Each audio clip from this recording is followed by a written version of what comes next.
On the night my stepmother's hand cracked across my face, the diamonds in my dead mother's ring flashed like a camera, preserving my humiliation in the eyes of my entire family. I thought the worst part was that nobody moved to stop her. I was wrong, because when my grandfather finally slammed his cane on the hardwood and opened his mouth, everything I knew about my family, my mother's death, and that ring shattered in a single breath. My name is Natalie Rhodes, and at 32 years old, I have seen the human body broken in every conceivable way. As an emergency room nurse at Mapleton Ridge Medical Center, I know the color of a hematoma before it fully blooms. I know the specific sickening sound of a bone snapping under pressure. I know the difference between the cry of physical agony and the wail of emotional devastation. But sitting here in the frozen silence of the staff parking lot at midnight, with the engine of my sedan ticking as it cools, none of that professional detachment can save me. The heater has long since died, and the chill of a North Carolina winter is creeping through the glass, yet my face feels like it is on fire. I adjust the rearview mirror with a trembling hand. The interior light of the car is dim, casting long, unkind shadows, but the evidence is undeniable. There is a cut at the corner of my lip, a small fissure where the skin split against my teeth. A thin trail of blood has dried there, looking like rust against my pale complexion, but that is not what holds my gaze. What holds my gaze is the mark on my left cheek. It is a raised, angry arc of crimson, already beginning to darken at the edges. In the center of the swelling, there is a distinct, indented shape. It is a geometric pattern stamped into my flesh, a perfect negative impression of a marquise-cut diamond flanked by two smaller stones. It is my mother's ring. Vivian wears it now. She wears it on the same hand she used to strike me across the face 20 minutes ago. My breath hitches in my throat, a ragged sound that seems too loud in the confined space of the car. I reach up to touch the spot, my fingertips hovering just millimeters from the skin, afraid to make contact. The heat radiating from the bruise is intense. It pulses in time with my racing heart. Every throb sends a fresh wave of humiliation washing over me, hotter and more painful than the blow itself. I close my eyes, but the darkness offers no relief. Behind my eyelids, the scene plays out again, not as a continuous memory, but as a series of violent, strobe-lit flashes. Flash. The dining room table at my father's house is set for 20 people. The theme is white and gold, Vivian's choice. The tablecloth is heavy linen. The candelabras are polished to a blinding shine, and the scent of roasted duck and pine needles fills the air. It is the picture of a perfect American Christmas. I am seated at the far end, near the kitchen door, a spot usually reserved for help, though I am the daughter of the house. Flash. Vivian stands up. She is wearing a dress the color of emeralds, tight enough to show off the figure she spends thousands of dollars a year to maintain. She is smiling, but her eyes are flat, dead things. She is raising a glass of champagne, the bubbles catching the light. The ring on her finger glitters. That ring belongs in a velvet box on my dresser. It belongs to the memory of Julia Rhodes, the woman who died after a double shift saving lives, not the woman who spends her days planning galas for a fictional corporate image. Flash. The argument starts over something trivial. I do not even remember the opening salvo. Perhaps I asked why Grandpa was not eating. Perhaps I corrected her when she lied about the wine vintage. It does not matter. The pretext is never the point with Vivian. The point is the domination. "You ungrateful little leech," she spits the words out. Flash. My father, Mark, stares at his plate. He is cutting a piece of meat with surgical precision, focusing entirely on the act of slicing so he does not have to look at me. His silence is a physical weight in the room, heavier than the oak furniture. Around the table, aunts and cousins look at the ceiling, at their laps, at the floral arrangements. They are statues. They are cowards. Flash. I stand up. I tell her the truth. I tell her she has no right to wear that ring. I tell her she is erasing my mother. Flash. She moves faster than I expect. For a woman who claims to be delicate, who complains of migraines and fatigue whenever there is work to be done. She moves with the speed of a viper. Her hand lashes out. The impact is an explosion of light and sound. It is not just a slap, it is a backhanded strike. The metal of the setting catching my cheekbone, the stone grinding against the soft tissue. My head snaps to the side. The room goes silent. The only sound is the ringing in my ears and the soft clink of a fork dropping onto a china plate. I open my eyes in the car, gasping for air. The phantom pain is so sharp I almost cry out. I grip the steering wheel, my knuckles turning white. They saw it, every single one of them. My father saw his wife hit his daughter with his dead wife's engagement ring, and he did nothing. He did not jump up. He did not shout. He did not overturn the table in righteous anger. He just kept cutting his meat. "Don't make a scene, Natalie," he had mumbled, not even looking at me, but addressing the tablecloth. It is Christmas, but there is one detail that refuses to fade, one sound that cuts through the memory of the slap. It happened a split second after Vivian's hand connected with my face. Thwack! It was a singular hard sound, wood striking hardwood. Grandpa Walter. I look out through the windshield at the empty parking lot. Snow is beginning to fall. Tiny white flakes settling on the glass, melting instantly against the residual warmth of the engine before freezing again. I replay that moment. Grandpa Walter has been deteriorating for 2 years, or so we are told. He sits in his wheelchair at the head of the table, a blanket over his knees, drool occasionally pooling at the corner of his mouth. Vivian talks about him like he is a piece of furniture, discussing his hygiene and his confusion right in front of him. "He is gone," she likes to say, sighing theatrically. "The lights are on, but nobody is home." But tonight, after the slap, the cane came down. It was his walnut cane, the one he carved himself 40 years ago in the workshop behind the old house. He usually holds it loosely, his grip weak, the rubber tip resting aimlessly against the wheel of his chair. But tonight, he slammed it down. I remember looking at him through the tears springing to my eyes. For a second, one single, terrifying second, the fog was gone. Walter Hale, the man who built a business from sawdust and sweat, the man who taught me how to read a blueprint and how to tell a liar by their eyes, was back. He sat bolt upright. His jaw was set. His eyes, usually cloudy and drifting, were laser-focused on Vivian. They burned with a cold, hard intelligence that made the hair on the back of my neck stand up. He opened his mouth. His lips moved. He said something. I squeeze my eyes shut, trying to retrieve the words from the chaos of the memory, but I cannot. Vivian had started screaming immediately after the strike, a high-pitched, wailing banshee screech about how I had provoked her, how I was unstable, how I was ruining her evening. Her voice had drowned him out. But the look on his face remains. It was not the look of a confused old man startled by a noise. It was the look of a judge passing a sentence. I reach up to my neck and find the thin silver chain I always wear. Hanging from it is a small, cheap locket.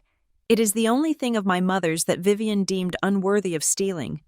It contains a tiny, grainy photo of Mom and me at the beach, laughing, windblown, safe. "I am sorry, Mom," I whispered to the empty car. "I am sorry I let her touch me with it." The shame is a cold stone in my stomach. I am a 32-year-old woman. I save lives for a living.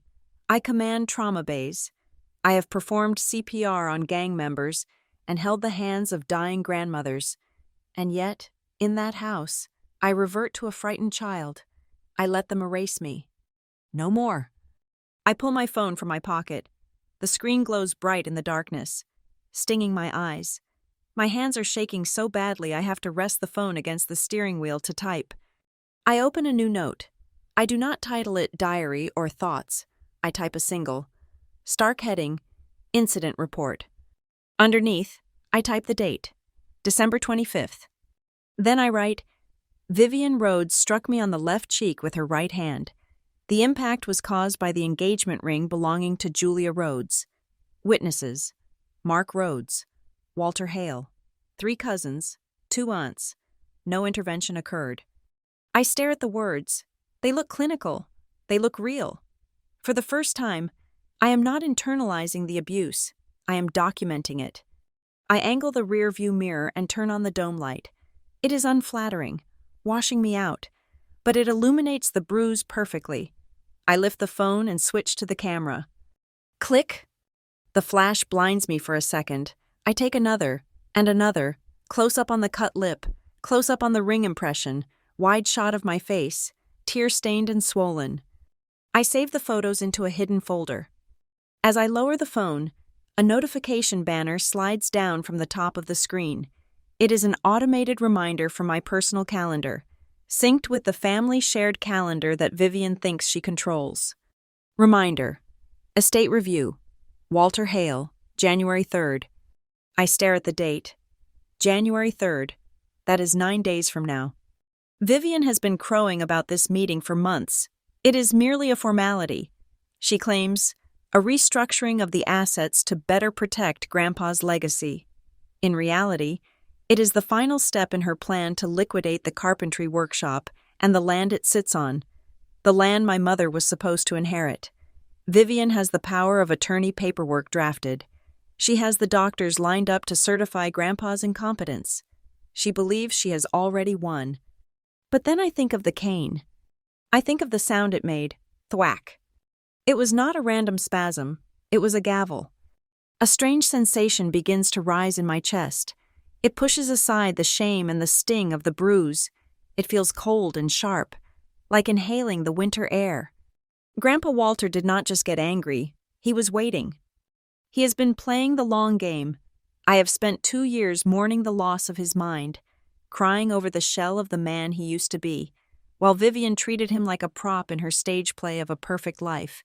But what if the lights have been on the whole time? What if he has been sitting in that wheelchair, watching, listening, recording every insult, every lie, every stolen dollar? The silence of the parking lot no longer feels oppressive. It feels expectant. Mark told me to leave. Vivian screamed at me to get out. They think I am cowering in my car, crying over my ruined Christmas, waiting for permission to come back and apologize for my face getting in the way of her hand. They are wrong. I look at the date on the phone again. January 3rd. I put the car in gear. The engine rumbles to life, vibrating through the seat. I am not going home to cry. I am going home to prepare. Because for the first time in my life, I realized that the cane hitting the floor was not the end of the argument. It was the opening bell. And if my grandfather is awake, if the lion has truly woken up inside that frail body, then Vivian has made a fatal miscalculation. She thought she broke me tonight. She thought the ring would remind me of my place. Instead, she just gave us the weapon we needed. I pull out of the parking spot, the tires crunching on the fresh snow. My cheek throbs with every heartbeat, a steady drum of war. They saw her hit me. No one stopped her. I repeat the words in my head, but this time, they do not sound like a complaint. They sound like a deposition. Let them enjoy their silence for 9 more days. Let Mark cut his meat. Let Vivian polish her stolen diamonds.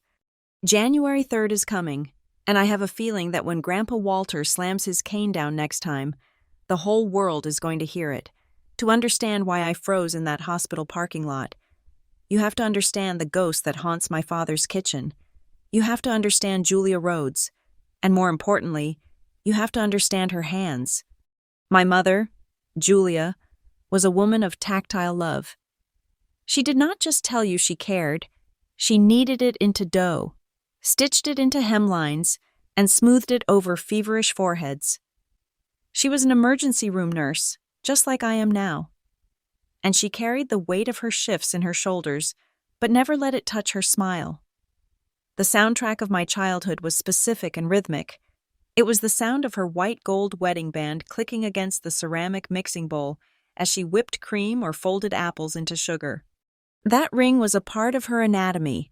It was a simple band with a solitary, round-cut diamond, nothing ostentatious, but it caught the light in a way that mesmerized me. When she was anxious, usually about a patient she could not save or a bill that was due, she would spin it on her finger. round and round. It was a nervous tick, a grounding mechanism. I was 22 years old, in my final year of nursing school, when the silence fell. Mom had taken a double shift to help cover my tuition. She collapsed in the break room at 3 a.m, a cerebral aneurysm.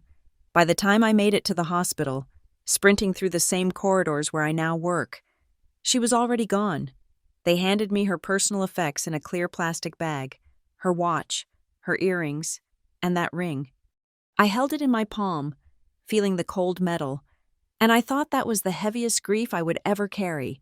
I was wrong. The grief was heavy. Yes, but it was clean. It was pure. What came next was dirty.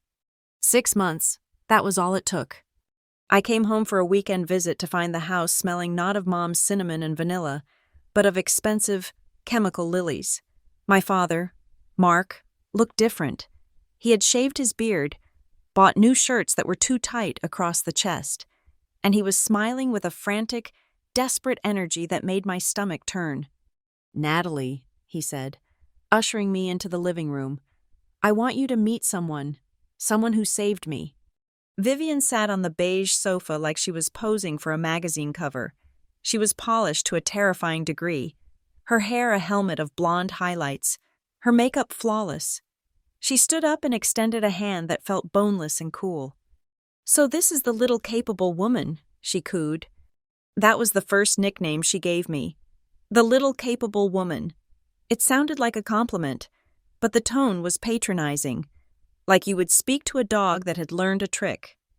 She told me she was an event manager at a company called Radiant Horizon Events.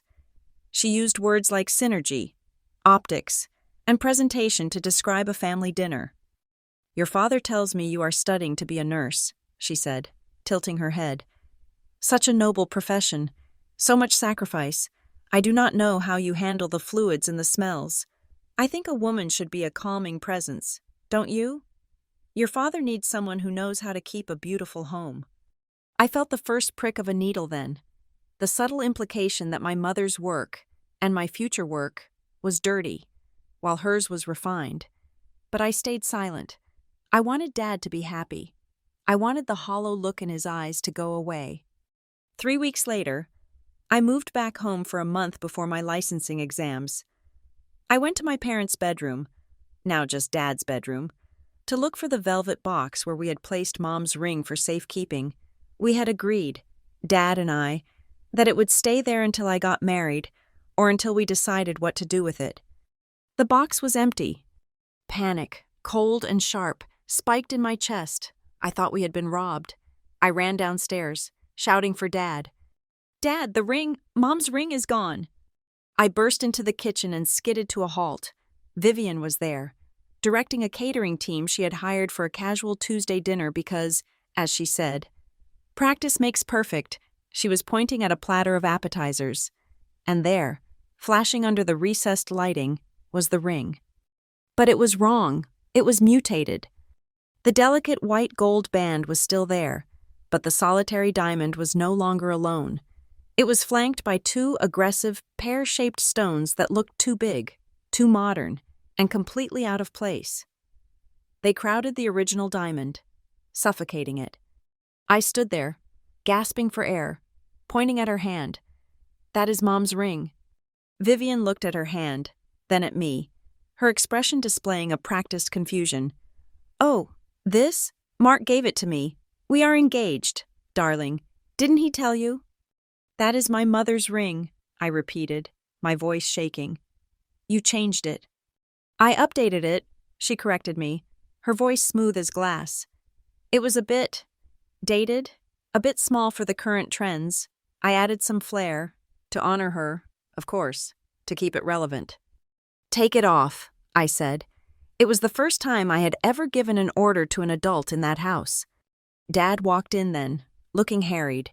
He saw the scene, me trembling with rage, Vivian looking like a wounded saint. "Natalie, stop it," he snapped.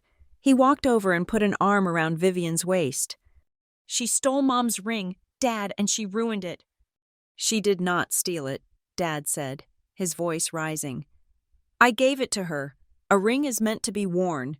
Natalie, not gather dust in a box. Your mother would want it to be used. She would want the family to move forward. She would not want her wearing it, I screamed. She would not want holes drilled into it for new rocks. Do not be selfish, Dad said, and the words slapped me harder than any physical blow. You are being incredibly selfish. Natalie, Vivian is trying to be part of this family. She is preserving the legacy. Vivian stepped forward, resting a hand on my arm. The cold metal of the ring burned my skin. I am just keeping it safe, sweetie, until you are ready to understand what grown-up love looks like. It is about sharing. From that day on, the ring became a weapon. Every time Vivian gestured, every time she raised a wine glass, every time she tucked a strand of hair behind her ear, she made sure the light caught those stones. It was a constant visual reminder that Julia Rhodes had been replaced by a newer, flashier model. The erasure did not stop with the jewelry. It was systematic. It was a renovation of our history. Vivian discovered very quickly that having a nurse in the family was useful. Provided I did not actually act like a professional, I became the unpaid staff. Natalie, darling, she would say on a Saturday morning, I have 20 people from the client list coming tonight. The catering company fell through. You know your way around a kitchen so well, just like your mother did, right? Could you whip up those little tarts? And maybe the roast? I would spend 8 hours sweating over the stove, my feet aching, missing my study sessions. When the guests arrived, Vivian would emerge in a cocktail dress, ushered everyone into the dining room, and wave her hand over the food I had plated.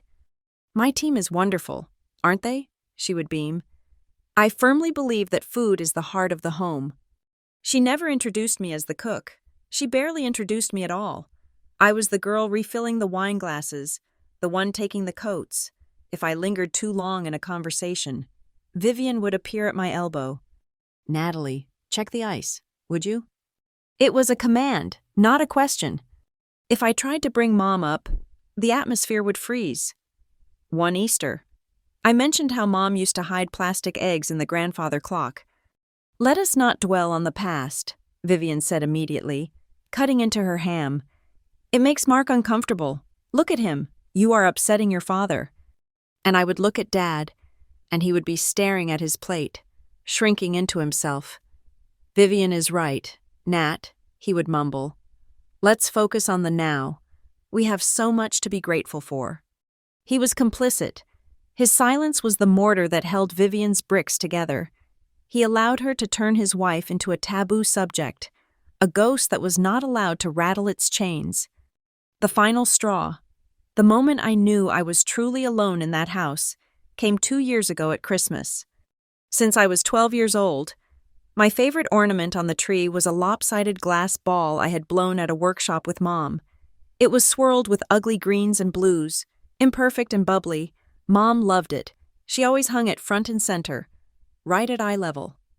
The best piece in the collection, she would say. That first Christmas with Vivian in full control, I arrived to find the tree transformed. It was a masterpiece of radiant horizon aesthetics. Everything was silver and frosted white. No color, no warmth, just icy perfection. I searched for my ornament. I walked around the tree 3 times. Finally, I found it. It was shoved deep into the back branches, facing the wall, almost touching the trunk. You would have to crawl on the floor to see it. I pulled it out, my hands shaking. I turned to Vivian, who was arranging poinsettias. Why was this in the back? I asked. She did not even look up. Oh, that old thing? It clashed with the concept. Natalie, we are doing Winter's Whisper this year. Blue and green really disrupt the flow. I thought I was being kind by keeping it on the tree at all. Most people would have thrown it out.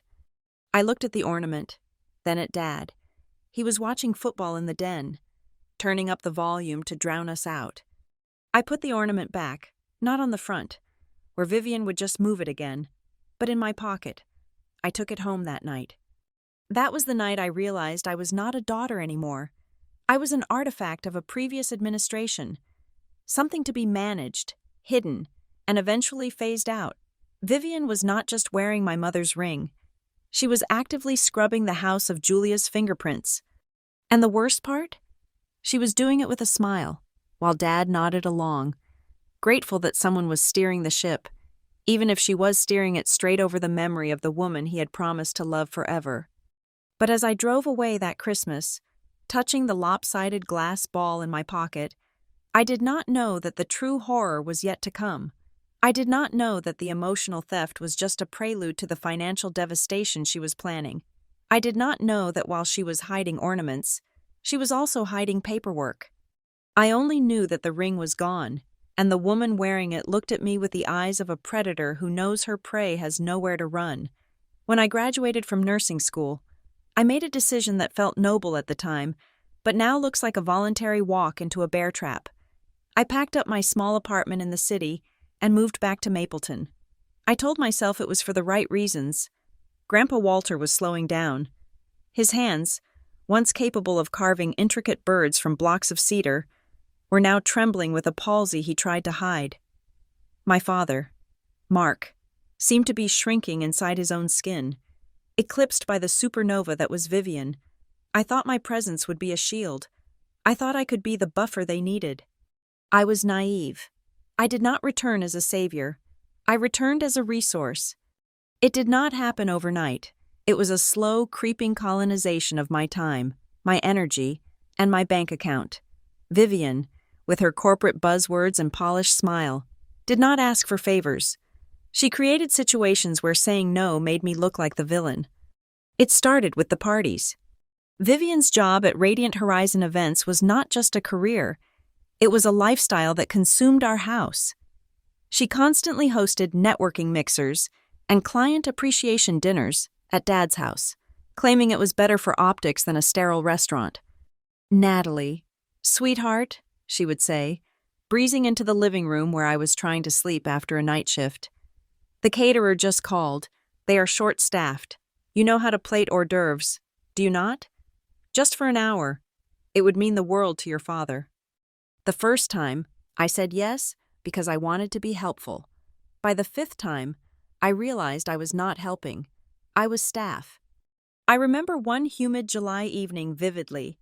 Vivian was hosting a Midsummer Night's Dream gala for local investors. The backyard was transformed with fairy lights and expensive linens. I was in the kitchen, sweating through my clothes, frantically arranging prosciutto on melon slices, because Vivian had fired the prep cook for having the wrong vibe. Through the swinging door, I could hear her holding court. "Oh, the food?"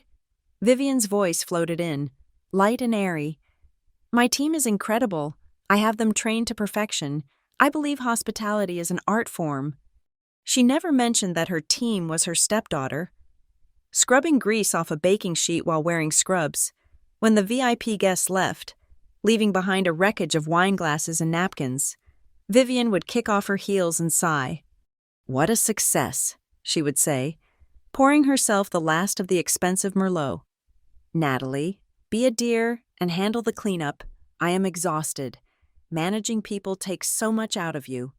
I would spend until 2 a.m. loading the dishwasher, scraping plates, and hauling trash bags to the curb. There was never a thank you. There was never an offer to split the cost of the cleaning supplies. There was just the expectation that I existed to serve the vision she had created. But the kitchen slavery was nothing compared to the medical exploitation. As Grandpa Walter's condition became more complex, Vivian realized she had a live-in medical professional she did not have to pay. "You are the nurse," she would say whenever Grandpa needed a bath, or his medication sorted, or his vitals checked. "You are so much better at the gross stuff than I am. I just do not have the stomach for old people smells." She said it right in front of him. I watched Grandpa's eyes dim a little every time she spoke about him, like he was a decaying object. I took over his care because I loved him, but Vivian weaponized that love. If I asked her to sit with him for 2 hours so I could go to the grocery store or get a haircut, she would recoil. "Oh, I cannot," she would say, checking her gold watch. "I have a conference call. Besides, he prefers you. You speak his language." His language was silence, mostly, but we understood each other. I tried to push back. I tried to talk to Dad. One Tuesday evening, I found him in the garage, staring at his lawnmower. It was his safe space. "Dad," I said, leaning against the workbench, "this is not working. Vivian treats me like a hired hand. I am working full-time at the hospital, and then I come here and work another shift for her, and she is ignoring Grandpa's emotional needs." Dad wiped his hands on a rag, refusing to meet my eyes. "She is under a lot of pressure, Natalie. Her job is stressful. She wants this house to be perfect for us. She wants it perfect for her image. Dad, there is a difference. She made me pay for the flowers for her last dinner party, $300. She never paid me back." Dad sighed, a long, deflating sound. "Money is tight right now. Nat, just keep the peace, please. For me, I cannot handle the fighting. When you push back, she gets in a mood for days. Just let it slide." Just let it slide. That was his mantra. It was the epitaph of his spine. So I let it slide, and Vivian pushed harder. The atmosphere around Grandpa Walter grew toxic. He was having more bad days, or so it seemed. He would forget where he was, or repeat a story from 1985. But there was a pattern to his confusion that I started to notice. He was most confused when Vivian was in the room. One afternoon, I was checking his blood pressure in the living room. Vivian was nearby, scrolling through her phone. Grandpa looked up at her, his eyes squinting against the sunlight streaming through the window. "Julia?" he whispered. "Is that you? Julia? You changed your hair." The air in the room vanished. Vivian did not scream. She did not yell. Her reaction was far more terrifying. She slowly lowered her phone. Her face remained perfectly still, a mask of calm, but her hand gripped the armrest of the velvet chair so hard that her knuckles turned bone white. The leather creaked under the pressure. "I am not Julia. Walter," she said, her voice dropping an octave. It was a low, dangerous hiss. "Julia is dead. She is rotting in the ground. I am Vivian, the one who pays for your heat, the one who keeps a roof over your head. Remember?" Grandpa flinched as if he had been slapped. He shrank back into his wheelchair, muttering an apology. "Vivian," I snapped, dropping the blood pressure cuff. "He is confused. You do not talk to him like that." She turned that reptilian gaze on me. "He does it on purpose," she said, standing up and smoothing her skirt. "He does it to mock me, and you encourage him." I decided then that I needed to get him out of there. I had a spare room in my apartment. It was small, but it was safe. It smelled like lavender and peace, not tension and expensive perfume. "I am taking him for the weekend," I told her the next day. "He needs a change of scenery. I will bring him back on Monday." Vivian's reaction was immediate and illogical. "Absolutely not," she said, blocking the doorway. "Why? You complain about caring for him constantly. I am offering you a break." "It is too complicated," she said, her eyes darting to the side. "He is settled here. Moving him confuses him. And besides, the paperwork." "What paperwork?" I asked. "I am his granddaughter. I am taking him for a sleepover. We do not need a visa." "The insurance," she stammered, recovering her composure. "And the bank. All his correspondence comes here. His assets are tied to this physical address. If he starts living somewhere else, it could trigger an audit. It is a legal nightmare. You do not understand estate planning. Natalie, stick to bedpans." It was a lie. I knew it was a lie. Where a person slept for 2 days had zero impact on their bank account. But she was adamant. She threatened to call the police and claim I was kidnapping a vulnerable adult. Dad, of course, sided with her. "Let us not complicate things, Nat," he said. So Grandpa stayed, and I stayed. I realized I was the only one marking the passage of time with anything other than invoices. Grandpa's 80th birthday came and went. Mark forgot. Vivian was busy with a client. I was the one who baked a sugar-free carrot cake. I was the one who bought him a new cardigan. I was the one who sat with him and watched old westerns until he fell asleep. Vivian only appeared in his room when there was a suit present. If a lawyer came by, or a notary, or the manager from the local bank branch. Vivian was suddenly Florence Nightingale. She would fluff Grandpa's pillows, rest a hand tenderly on his shoulder, and speak in a soft, concerned voice. "We just want what is best for him," she would tell the men in suits. "It is so hard seeing him decline like this, but we are managing." Meanwhile, I was managing the bills. It started small, picking up groceries because the fridge was empty. Then it became, "Natalie, can you grab the prescription? I left my wallet at the office."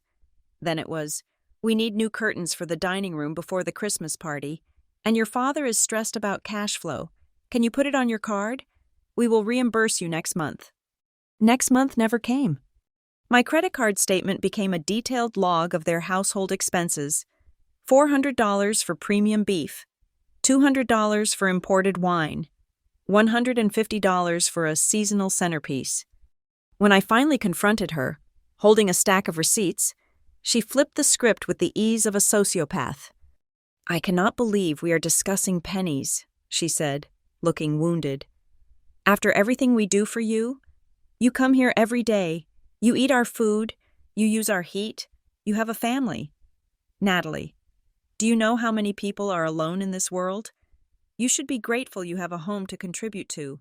It is called chipping in. It is what families do. I have my own apartment. Vivian, I pay rent there. I do not live here." "But your heart is here," she smiled. A cold, predatory smile. "And your grandfather is here.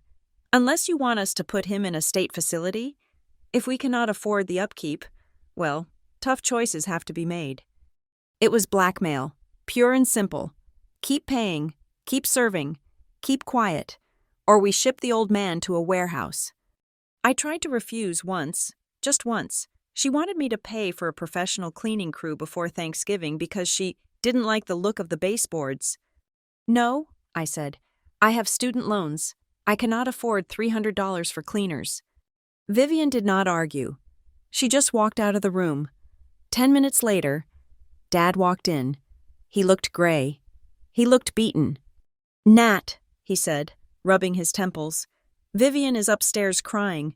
She says you called her a gold digger. She says you hate her. She is threatening to leave me." "I never said that. I just said I cannot pay for her cleaners." "Please," Dad whispered, grabbing my hand. His grip was weak, moist with sweat. "I cannot lose her. Nat, I cannot be alone again. Just fix it. For me. Please." I looked at my father, a man who used to carry me on his shoulders, now reduced to a begging child. The guilt was a physical weight, crushing my lungs. "Okay," I said. "Okay, Dad." I paid for the cleaners. That was the cycle. Demand, refusal, guilt, compliance, silence. It was a perfect machine. Vivian was the operator. Mark was the lever she pulled, and I was the fuel that kept it running. It was not a family. It was a parasitic ecosystem. And as I sat in the corner of the living room, watching Vivian laugh with her friends while wearing my mother's ring, I realized the truth.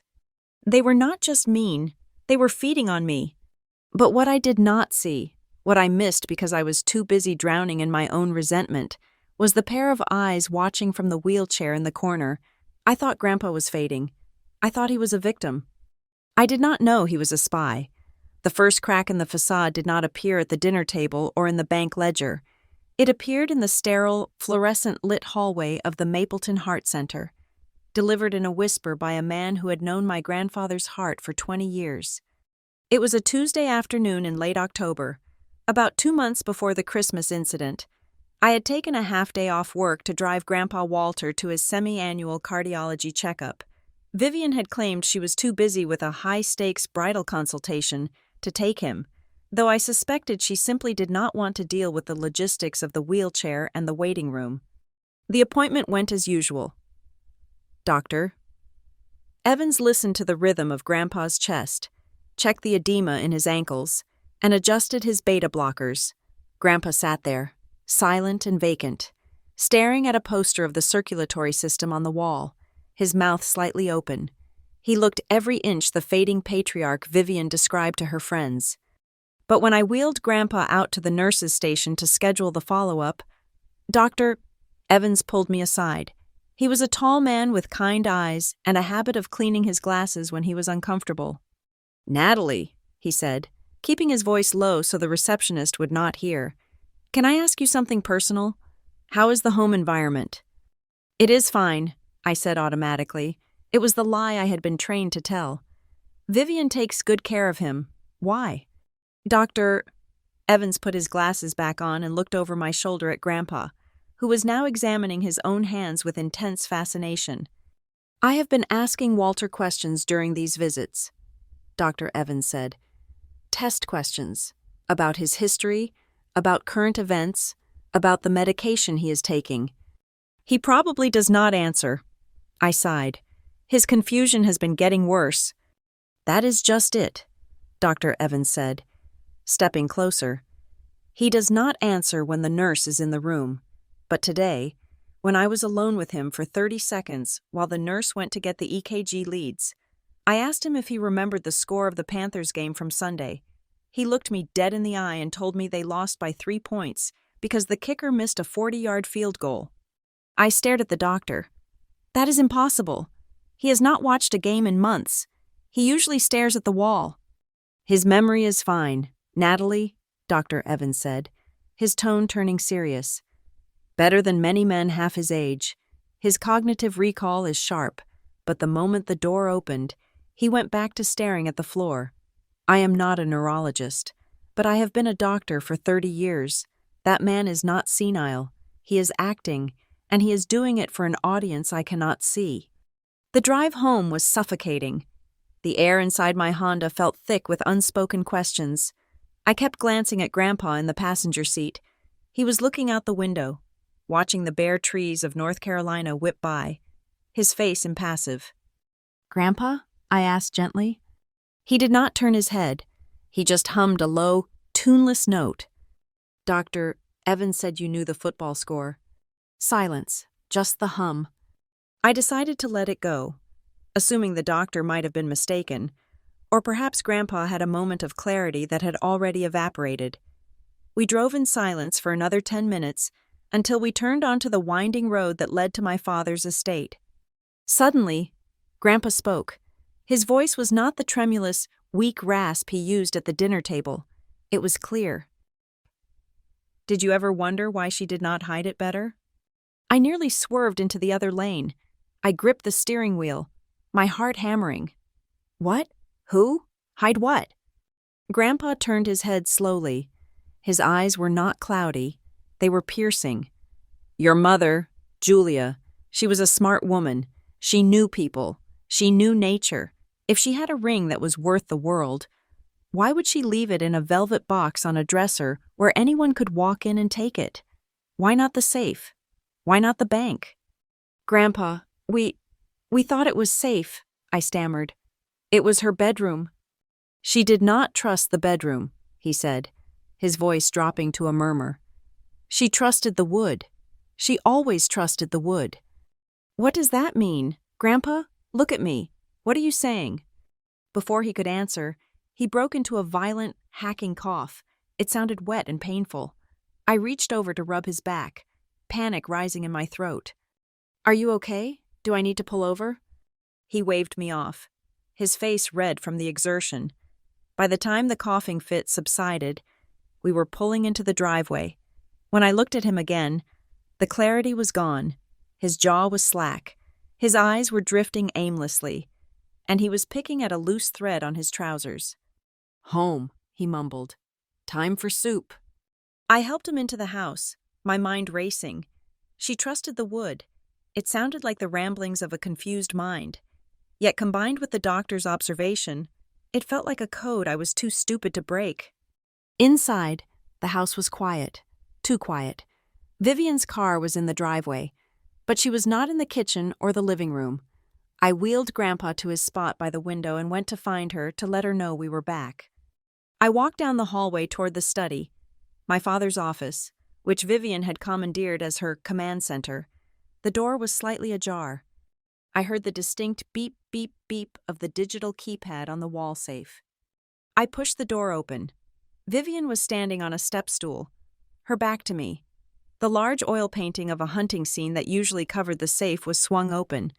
She was shoving a thick stack of documents into the metal compartment. "Vivian," I said. She jumped so hard she nearly fell off the stool. She spun around, slamming the safe door shut with her palm and quickly swinging the painting back into place. Her face was flushed, her eyes wide with a mixture of guilt and fury. "Jesus, Natalie!" she shrieked, pressing a hand to her chest. "Do you not know how to knock? You nearly gave me a heart attack." "The door was open," I said, stepping into the room. My eyes stayed glued to the painting. "What are you doing? I thought Dad was the only one with the combination to that safe." "I am his wife," she snapped, stepping down and smoothing her skirt. "We share everything. I was just filing some insurance papers for the house, boring administrative work. Nothing that concerns you." But she was lying. I had seen the papers before she slammed the door. The top document had a blue cover sheet and printed in bold. Black letters at the top was the word trust, not insurance, not deed, trust. And below it, I had caught a glimpse of a date. 2010. That was 2 years before my mother died. "Since when do we have a trust?" I asked. "Dad always said his assets were simple. Savings and the house." Vivian walked around the desk, her posture regaining its usual arrogance. "Like I said, Natalie, it is administrative. It is about tax minimization. You are a nurse. Stick to bandages and let the adults handle the finances. Is your grandfather back? Did he soil himself in the car?" The dismissal was brutal, but I did not fight it. I needed to think.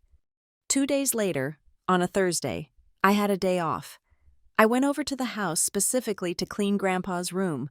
Vivian usually let the cleaning crew do the basics, but they never dusted the high shelves or cleaned under the bed properly. I was on my hands and knees, retrieving a slipper that had been kicked under the heavy oak bed frame, when my hand brushed against something wedged between the mattress and the box spring. It was a book. But not a normal book. It was a wooden notebook. The cover was made of thin, polished cherry wood, bound with leather strips. I recognized it immediately. Grandpa had made this. He used to make them in his workshop years ago, steaming the wood until it was pliable enough to bend. I sat on the floor, the dust motes dancing in the afternoon sun, and opened it. The pages were filled with his handwriting, strong, angular script from years ago, measurements for cabinets, sketches of birdhouses, lists of lumber prices. I flipped through the pages, smiling at the memory of him in his prime. Then, a folded piece of paper fell out from the back pocket of the notebook. I unfolded it. It was a photocopy of a legal document, Last Will and Testament of Walter James Hale, dated June 4th, 2012, 6 months before Mom died. I scanned the legalese, my heart pounding against my ribs. I found the section on asset distribution. Article 4. The property known as Hale Woodworks, along with the land on which it sits, and the entirety of the Hale family investment portfolio, shall be bequeathed to my daughter, Julia Rhodes. I knew this. This was standard. But then I saw a paragraph below it, circled in red ink that had faded to a rusty pink over the years. Subsection B. In the event that Julia Rhodes predeceases me, the trusteeship and beneficiary rights of the aforementioned assets shall bypass any spouse and transfer directly to my granddaughter, Natalie Rhodes, upon her 30th birthday. Until such time, the assets are to be held in a blind trust, managed by the executor. I read the sentence 3 times. Upon her 30th birthday. I sat back against the bed frame, the paper trembling in my hand. I was 32. I had turned 32 years ago. According to this piece of paper, the moment I blew out the candles on my 30th cake, the workshop, the land, and the investments should have been mine, not Dad's, definitely not Vivian's, mine. But nobody had said a word. For 2 years, I had been scraping by on a nurse's salary, paying my own rent, picking up extra shifts to pay for Grandpa's medication, and letting Vivian treat me like a servant, while she was likely living off the interest of money that belonged to me. Rage, hot and blinding, flooded my system. I stood up, shoving the notebook under my shirt, and marched downstairs. Dad was in the living room, watching the news. Vivian was out. It was my only chance. "Dad," I said, my voice shaking. "We need to talk." He looked up, startled by my tone. "Nat, what is wrong?" "I found a copy of Grandpa's will," I said, holding up the paper. "The old one. It says I was supposed to inherit the workshop and the portfolio when I turned 30. That was 2 years ago. Dad, why didn't you tell me?" Dad's face went pale. He stood up and walked over to the window, turning his back on me. "Where did you find that?" "It does not matter. Is it true?" "That is an old draft. Natalie," he said, his voice tight. "Things changed. After your mom died, everything was in chaos. We had to restructure the estate to protect the assets, taxes, liabilities. It is complicated." "Did Grandpa change it?" I asked. "Did he sign a new will cutting me out?" "Grandpa was not in a state to make decisions," Dad said, parroting the line Vivian always used. "I had power of attorney. I updated the papers to ensure the family was secure. The money is being managed. It is for everyone's benefit." "For everyone?" I laughed, a bitter sound. "Vivian is driving a new Mercedes. I am driving a 10-year-old Civic. Vivian is wearing Mom's ring. I am paying for Grandpa's insure out of my pocket. How is this for my benefit?" "You do not understand finance," Dad shouted, spinning around. It was the first time he had raised his voice at me in years. "Stop digging. Natalie, you are going to cause problems where there aren't any.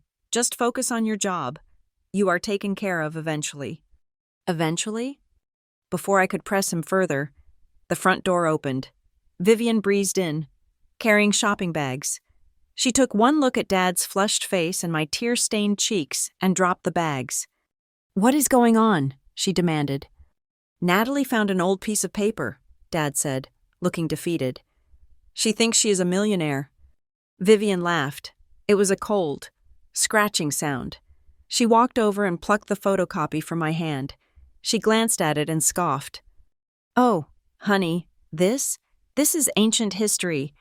People change their minds, especially old people. Your grandfather realized he needed professional management for his estate, not a young girl who would probably spend it all on whatever it is you spend money on. Do not upset your father with this greed. It is unbecoming." She ripped the paper in half, then in quarters. She dropped the confetti into the trash can by the door. "Dinner is in an hour," she said. "Wash your face. You look manic." I did not stay for dinner. I went back to Grandpa's room to get my bag. He was sitting at his small desk, a piece he had made himself, with hidden drawers and intricate joints. I knelt beside his wheelchair. I was crying silent, angry tears. "I know they are lying, Grandpa," I whispered, burying my face in his blanket-covered knees. "But I cannot prove it. They destroyed the paper. They have all the lawyers. I am just a nurse." I felt a hand on my head. It was heavy and warm. I looked up. Grandpa was looking at me. Not through me. At me. He leaned forward, checking the door to make sure we were alone. "Don't listen to the noise in the living room," he whispered.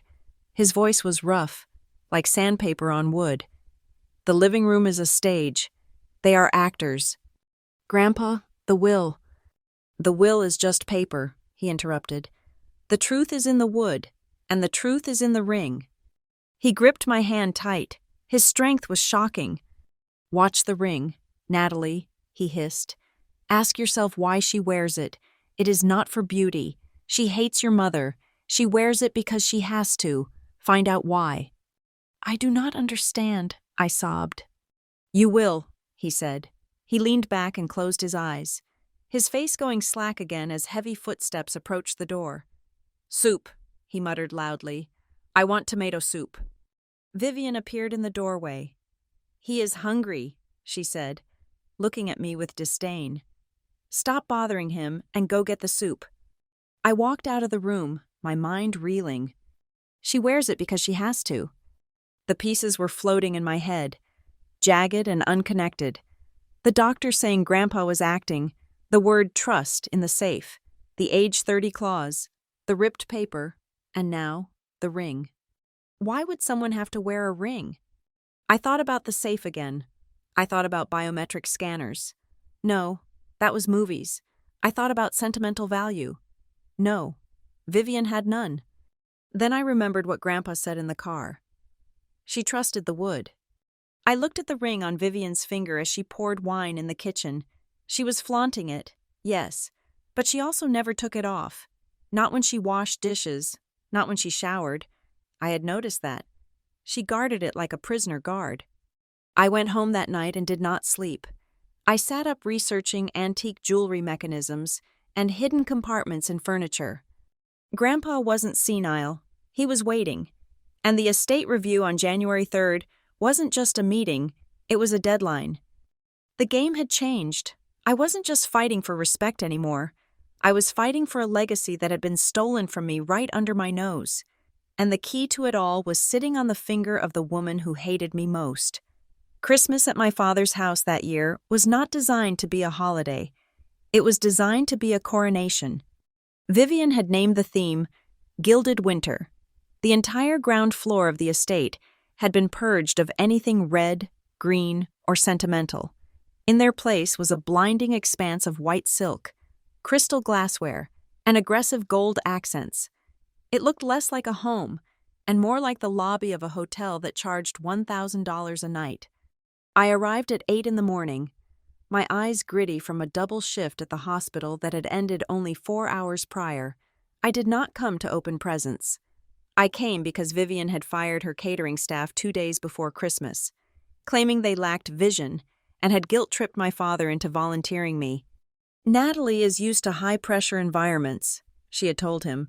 The kitchen is just like an emergency room, Mark, except nobody dies if the soufflé falls. So, while Vivian spent the day at the salon getting her hair sculpted into an architectural marvel, I stood in the kitchen for 10 hours. I roasted a 20-pound turkey. I glazed ham with honey and cloves. I piped mashed potatoes into individual rosettes until my carpal tunnel flared. I was invisible, a ghost in an apron, fueled by lukewarm coffee and the desperate hope that if I made this perfect, maybe Dad would look at me with pride instead of apology. By the time the guests arrived at 7 in the evening, I was trembling with exhaustion. I had just enough time to scrub the gravy stains off my arms and change into a modest black dress before Vivian swept into the kitchen. She was breathtaking. I had to admit, in a terrifying way. She wore a floor-length gown of gold sequins that fit her like a second skin. Her hair was piled high, exposing her neck, and her makeup was flawless. But my eyes went straight to her right hand. My mother's ring sat on her finger. Under the harsh halogen lights of the kitchen, the diamonds seemed to scream. The 2 new pear-shaped stones she had added looked like parasites feeding on the original round solitaire that my father had placed on Julia's finger 30 years ago. "You look tired, Natalie," Vivian said, not unkindly, but with a critical scan of my face. "Put some concealer on those circles. We have the mayor's wife coming. I cannot have you looking like a refugee." "I am fine," I said, my voice raspy. "The food is ready." "Good," she said, checking her reflection in the oven door. "Bring the appetizers out in 10 minutes. And try to smile. It is Christmas, after all." The dinner was a theater of cruelty. There were 20 guests seated at the long mahogany table, covered in white linen so starched it felt like cardboard. The air smelled of expensive perfume and roasted meat. I took my seat at the far end of the table, next to the kitchen door, positioned perfectly to jump up and refill wine glasses. Grandpa Walter was seated across from me. He looked small in his wheelchair, dressed in a tuxedo that hung loosely on his frame. His eyes were darting around the room, bewildered by the noise and the blinding display of gold. Vivian held court at the center of the table. She laughed. She touched people's arms. She told stories that were 80% fabrication. "Oh, the food?" she beamed, when the mayor's wife complimented the stuffing. "Thank you so much. It is a family recipe. I believe that if you want something done right, you have to put your own heart into it. I spent all day on that seasoning blend. She did not look at me. She did not acknowledge that while she was getting a pedicure, I was chopping onions until I wept. Dad sat at the head of the table, carving the turkey. He looked like a prop. He nodded when Vivian spoke, laughed when she made a joke, and drank his wine with a steady, rhythmic determination. Then, the first crack appeared. Grandpa Walter dropped his fork. It clattered loudly against the china. The table went silent for a beat. He looked up, his eyes locking onto me. For a moment, the fog in his gaze lifted. "Julia," he said. His voice was cracked but audible. "Julia, pass the potatoes." The name hung in the air like smoke. Vivian froze. Her smile stayed plastered on her face, but her eyes went cold. She reached out and placed her hand on Grandpa's shoulder. To the guests, it looked like a comforting gesture. But I saw her fingers. I saw the tendons in her hand strain. I saw the tips of her manicured nails dig into the fabric of his jacket. She was squeezing him. Hard. Grandpa winced. He let out a small, sharp gasp of pain and shrank down in his chair. "Oh, Walter," Vivian laughed, a brittle, high-pitched sound. "He is having a moment. He thinks everyone is his daughter these days. It is so tragic when the mind goes, isn't it? Natalie is not Julia. Walter, Julia is gone." She said the word gone with a finality that felt like a door slamming. She released his shoulder, leaving wrinkles in the expensive fabric. My stomach churned. I wanted to throw my wine in her face, but I looked at Dad. He was staring intensely at a candle flame, pretending he had not seen his wife physically hurt his father. I bit my tongue. "Just get through dessert," I told myself. "Just get through dessert and go home." But Vivian was not done. As I was clearing the main course and bringing out the white chocolate mousse I had spent 3 hours tempering, Vivian stood up. She tapped her glass with a spoon. Ting, ting, ting. "If I could have everyone's attention," she announced, her voice dripping with honey. "Mark and I have an announcement to make."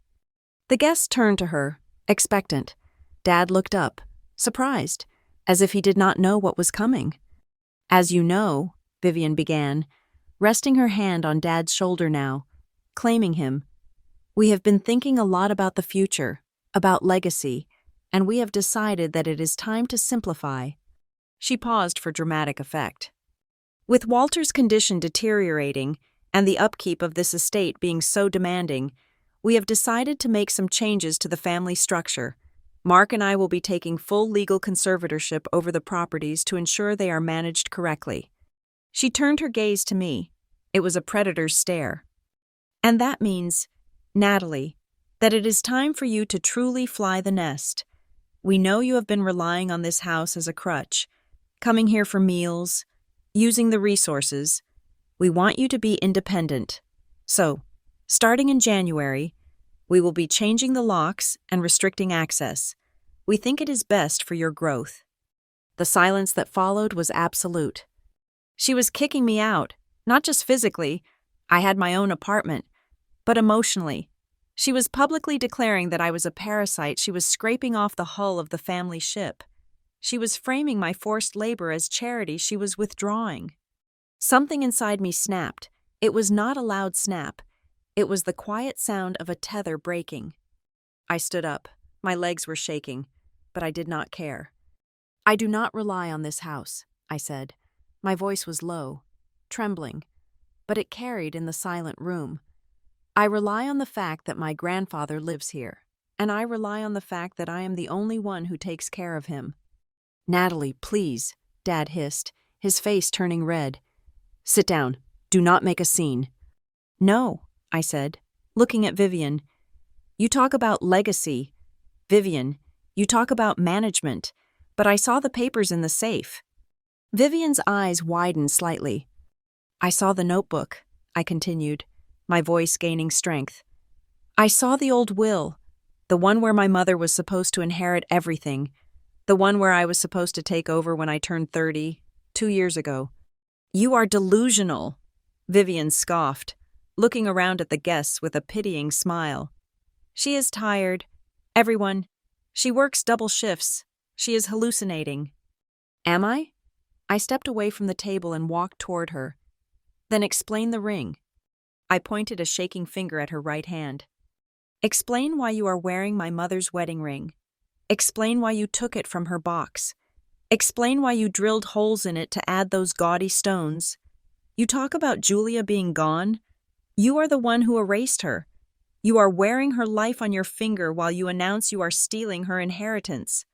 Vivian's face went from white to a mottled, ugly red. The mask of the gracious hostess fell away, revealing the raw, ugly rage underneath. "How dare you?" she whispered, her voice shaking with fury. "You ungrateful, jealous little brat. I took you in. I tolerated your presence. I let you pretend you are part of this family." "I am this family," I screamed. "You are the intruder. You are the thief." "You are nothing," Vivian shrieked. She lunged forward. It happened so fast. One moment she was standing by her chair. The next, she was in my personal space. She raised her hand. I saw it coming. I saw the gold sequins of her dress shimmer. I saw the glint of the diamonds. Crack. The impact was explosive. Her backhand caught me squarely on the left cheek. It was not just a slap of flesh on flesh. It was metal on bone. The ring, my mother's ring, raked across my skin. I stumbled back, clutching my face. A sharp, stinging pain radiated from my cheekbone. I pulled my hand away and saw blood on my fingertips. The room was deathly silent. My ears were ringing, my vision blurred with tears of shock and pain. I looked at Dad. Surely now he would stand up. Surely now he would be a father. Mark Rhodes sat in his chair. He looked at me, at the blood on my face, and then he looked at his wife, who was breathing heavily, her chest heaving, her hand still raised. "Vivian," he whispered. It was a weak, pathetic sound, a plea for her to calm down, not a defense of his child. The guests looked down at their plates. They studied the tablecloth. They drank their wine. Nobody moved. Nobody spoke. They had just watched a woman assault her stepdaughter with a diamond ring, and they were pretending it was a weather event. "Get out," Vivian hissed. "Get out of my house, now." I stood there, feeling the blood trickle down my cheek. I felt small. I felt broken. I felt like the little girl who had lost her mother and never found her way back. And then I heard it. Thwack! It was a sound like a gunshot in a library. Wood striking wood with immense force. All heads snapped toward the end of the table. Grandpa Walter was standing. He was not slumped. He was not trembling. He had planted his walnut cane onto the hardwood floor and used it to leverage himself up. He stood tall, his tuxedo jacket buttoned, his shoulders squared. The vacant look was gone from his eyes. They were burning. They were the eyes of the man who had built a factory from nothing. They were blue fire. He looked directly at Vivian. The room seemed to shrink. The silence was no longer awkward. It was terrified. Grandpa opened his mouth. His lips moved. He spoke. But I never heard the words. "Get her out!" Vivian screamed, her voice reaching a hysterical pitch that shattered the moment. She grabbed a wine glass and threw it. It smashed against the wall behind me, showering glass onto the floor. "Mark, get her out of here before I call the police." Dad scrambled up, knocking his chair over. He rushed toward me, grabbing my arm. "Go, Natalie," he pleaded, dragging me toward the door. "Just go, please, before it gets worse." "Grandpa stood up," I gasped, trying to look back. "Dad, look, he stood up." "He is confused. Go." Dad shoved me out the front door. I stumbled onto the porch. The cold air hit me like a second slap. It was snowing heavily. Great white flakes were swirling in the wind, covering the driveway. Dad slammed the heavy oak door in my face. I heard the lock turn. I stood there in the freezing cold, wearing only my thin black dress. My cheek was throbbing, the cut stinging in the icy wind. I could taste the metallic tang of blood in my mouth. I looked at the closed door. I could hear muffled shouting from inside. I walked to my car, my feet crunching in the snow. My body was shaking, not just from the cold, but from the adrenaline dumping into my system. I fumbled with my keys, dropped them in the snow, fell to my knees to find them. I sat in the driver's seat, shivering violently. I touched the rearview mirror and looked at my face. The mark was there. The ring had left its signature. But as I sat there, trying to get my breathing under control, the image of the last 30 seconds replayed in my mind. It was not Vivian's face I saw. It was not Dad's cowardice. It was Grandpa. He had stood up. He had slammed that cane down with the force of a judge's gavel. Thwack. The sound echoed in my memory, louder than the wind outside. He had not just been reacting to the noise. He had been reacting to the strike. He had waited until the violence was undeniable, until the blood was drawn, until the witnesses were locked in place. I wiped the blood from my lip with the back of my hand. Vivian thought she had won. She thought she had humiliated me, cast me out, and secured her dominion over the house. She thought the scream had drowned out the old man. But she was wrong. I started the car. The heater blasted cold air, but I did not care. I knew what I had seen. I knew what I had heard. Grandpa was awake, and that cane slam was not a protest. It was a promise. I drove away from the Winter Palace, leaving tire tracks in the pristine snow. The pain in my face was sharp, but the clarity in my mind was sharper. I was not the victim anymore. I was the witness, and on January 3rd, I was going to be the prosecutor. The drive back to my apartment was not a retreat. It was a tactical withdrawal. I walked into my small, one-bedroom flat and locked the door behind me. The silence here was different. It was not the heavy, suffocating silence of my father's estate, loaded with unsaid criticisms. It was the clean, sterile silence of a space that belonged entirely to me. I went straight to the bathroom. I did not cry. I did not collapse on the floor. I turned on the overhead light, the one that hummed slightly, and opened the medicine cabinet. I took out a sterile gauze pad and a bottle of saline solution. I cleaned the cut on my cheek with the efficiency of a triage nurse. The sting was sharp, grounding me in reality. When the blood was wiped away, I looked at the injury. It was jagged. The diamond had torn the skin in a way that would leave a scar if I was not careful. I took my phone out of my pocket. I did not open social media. I did not check for apology texts from my father. I knew there would be none. I opened the camera app. I took 5 photos, front-facing, profile, close-up of the laceration, close-up of the bruising forming around the zygomatic bone. Then I opened the Notes app and created a new entry. December 25th, 8:45 in the evening. Location, Rhodes Estate, dining room. Assailant, Vivian Rhodes. Object used, diamond engagement ring belonging to the estate of Julia Rhodes. Witnesses, Mark Rhodes, Walter Hale, Mayor's wife, 3 cousins.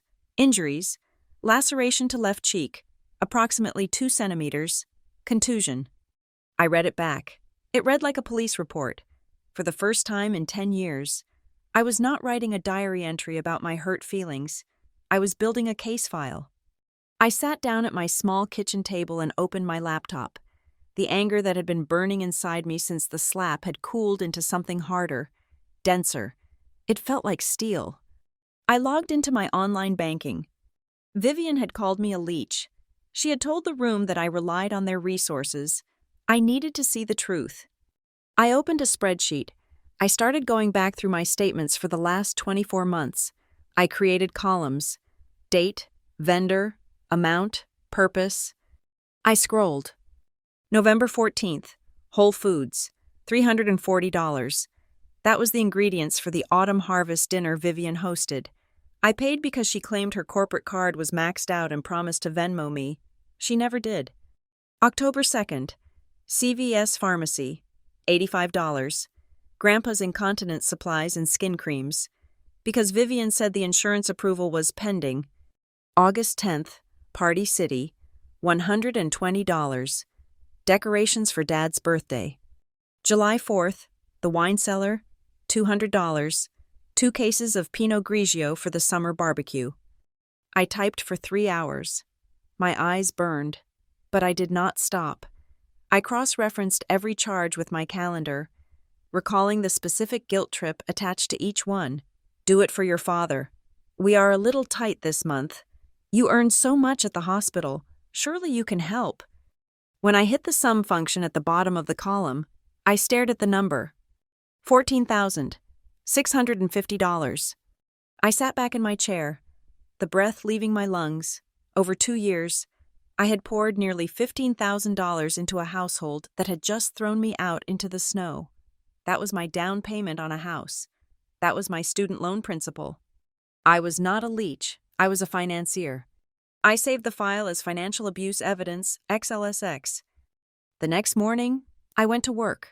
I wore a bandage on my cheek. When people asked, I told them I slipped on ice. I was not ready to tell the world yet.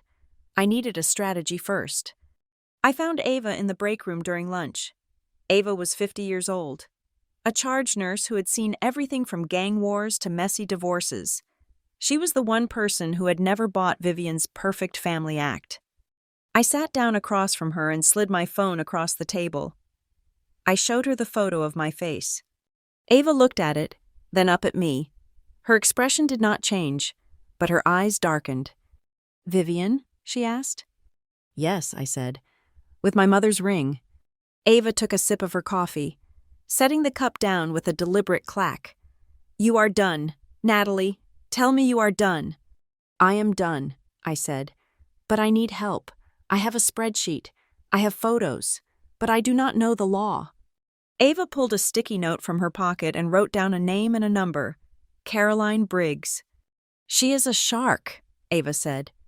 "She handled my sister's divorce when her husband tried to hide his assets in offshore accounts. She specializes in elder law and domestic disputes. She eats people like Vivian for breakfast. Call her, now." I called from the parking lot. Caroline Briggs had a cancellation that afternoon. I drove straight there after my shift. Caroline's office was in a glass building downtown. It smelled of expensive leather and intimidation. Caroline herself was a small woman with sharp features and a bob cut that looked like it could cut glass. She listened to me for 40 minutes without interrupting. She looked at the photos. She scrolled through the spreadsheet on my laptop. She studied the picture of the torn will I had managed to snap before Vivian ripped it up. When I finished, Caroline leaned back in her chair and steepled her fingers. "Natalie," she said, her voice cool and precise, "you are looking at this as a personal injury case, a slap, a stolen ring, emotional distress. Is it not?" "It is," she nodded, "but that is small potatoes. What you have described to me, the isolation of your grandfather, the interception of his mail, the interference with his medical care, the changing of locks, the destruction of the will, that is not just family drama. That is a systematic conspiracy to commit elder abuse and fraud." She pointed to the photo of the ring on Vivian's hand. "That ring," she said, "if it was listed in a trust or a will as a specific bequest to you, or if it was part of your mother's estate which was supposed to be held for you, Vivian is not just wearing jewelry, she is in possession of stolen property, and if she modified it, that is destruction of assets." Caroline stood up and walked to a whiteboard. She picked up a marker. "Here is what we are going to do," she said. "We are not going to sue her for the slap yet. That is our leverage. We are going to build a case that proves Walter Hale is being unduly influenced and that your father and stepmother are breaching their fiduciary duties." She wrote capacity on the board. "You said your grandfather stood up," Caroline said. "You said he spoke clearly. You said he hit the floor with his cane." "Yes, it was terrifying. He looked completely lucid." "Good," Caroline said. "That is our opening. If he is lucid, even for short bursts, he can revoke power of attorney, but we need to get to him before they sedate him or convince a judge he is gone. Do you have any way to contact him without them knowing?" "No," I said. "They monitor the house phone. He does not have a cell." "Figure it out," Caroline said. "We need him. If Walter Hale walks into a courtroom and says he wants his granddaughter to manage his estate, Vivian is finished. But until then, you document everything, every text, every voicemail, every dime." I left her office feeling lightheaded. The fog of victimhood was lifting, replaced by the adrenaline of the hunt. I made one more stop on the way home. Dr. Evans, the cardiologist, had recommended a therapist named Dr. Aris. I had made an appointment weeks ago, before the slap, thinking I needed help coping with my stress. Now, I sat in her soft beige chair and told her the truth. I told her about the cooking, the cleaning, the paying, the guilt. Dr. Aris listened, nodding slowly. "Natalie," she said gently, "have you ever heard the term parentification?" "No. It is when a child is forced to take on the role of an adult, often to support the emotional or physical needs of their parents. You have been parenting your father for years. You have been managing his emotions, protecting him from his wife, funding his household. You have been trained to believe that your value lies in your utility." I stared at her. It was like she had reached into my chest and untangled a knot I had been carrying for a decade. "They made me feel like I owed them," I whispered. "That is how the dynamic works," she said. "But you do not owe them. You are the child. They failed you. And that anger you are feeling? It is not bad. It is healthy. It is your psyche telling you that a boundary has been violated." I went home that night and looked at my phone. It was 9 o'clock. My phone rang. I looked at the screen. It was an unknown number. I almost sent it to voicemail, thinking it was a telemarketer or maybe Vivian calling from a burner phone to harass me. But something made me answer. "Hello? Did you record it?" The voice was low, gravelly, and unmistakable. "Grandpa?" I almost dropped the phone. "Grandpa, is that you? How are you calling me?" "Hush, girl," he said. The confusion was gone. This was the voice of the man who used to run a factory floor. The night gardener left his phone in the mudroom. I swiped it. "Listen to me. Did you get a picture of your face?" "Yes," I said, my hand shaking. "I have pictures. I have dates." "Good," he said. "Listen carefully. Vivian thinks she has won because she locked you out. She thinks I am a vegetable who just had a muscle spasm. She is going to push for the final signature on the 3rd of January. She wants to sell the land." "I know," I said. "I saw the email reminder." "You need to go see a man," Grandpa said. "Not your lawyer, my lawyer, Harold McKay. He has an office on 4th Street, above the bakery. He has been my friend for 40 years. Vivian thinks he retired. He did not retire. He is just waiting." "Waiting for what?" "Waiting for me to give the signal," Grandpa said. "Go to him tomorrow. Tell him I said the timber is ready to be cut. He will know what it means." "Grandpa, are you safe?" I asked, panic rising. "Did she hurt you after I left?" "She tried to give me extra pills," he said darkly. "I spit them into the plant pot. I am playing the game, Natalie. I went back to drooling 10 minutes after you left. They are drinking champagne downstairs right now, celebrating their victory." He chuckled, a dry, rasping sound. "Let them drink," he said. "They are going to have a hell of a hangover in January." "Grandpa, the cane," I said, remembering the sound. "Why did you hit the floor?" "Check your messages," he said. "I have to go. The gardener is coming back." The line went dead. I stared at the phone. A moment later, a text message appeared from the unknown number. It contained an address for Harold McKay's office. And below it, a single line of text. "The wooden cane has more uses than they think." I frowned, looking at the words. A cane was a support, a weapon, a signal. Then I remembered the notebook I had found. I remembered Grandpa's hands, always working with wood, carving, sanding, creating hollow spaces in table legs to hide cash, creating false bottoms in drawers. I thought about the cane. It was thick, walnut, with a heavy silver head. More uses. My heart began to hammer against my ribs. I went back to my laptop and opened the spreadsheet. I added a new tab. I titled it The Strategy. I was not just going to sue them, I was going to dismantle them. And it seemed I was not the only one building a trap.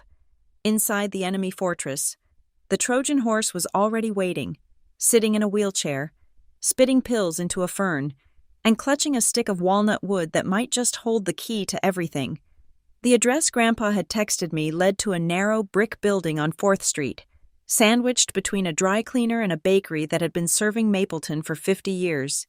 The air smelled of yeast and car exhaust. A faded brass plaque next to a peeling green door read, Harold McKay, Attorney at Law. I climbed the creaky wooden stairs to the 2nd floor, my heart hammering a frantic rhythm against my ribs. I kept checking over my shoulder, half expecting to see Vivian's Mercedes idling at the curb, watching me. But the street was empty. The office looked like it had been frozen in 1995. There were floor-to-ceiling bookshelves overflowing with leather-bound volumes, a Persian rug that had seen better days, and a massive oak desk that looked like a fortress. Behind it sat Harold McKay. He was a man made of wrinkles and tobacco smoke, with a pair of spectacles perched precariously on the end of a bulbous nose. "You must be Natalie," he said, his voice a dry rasp.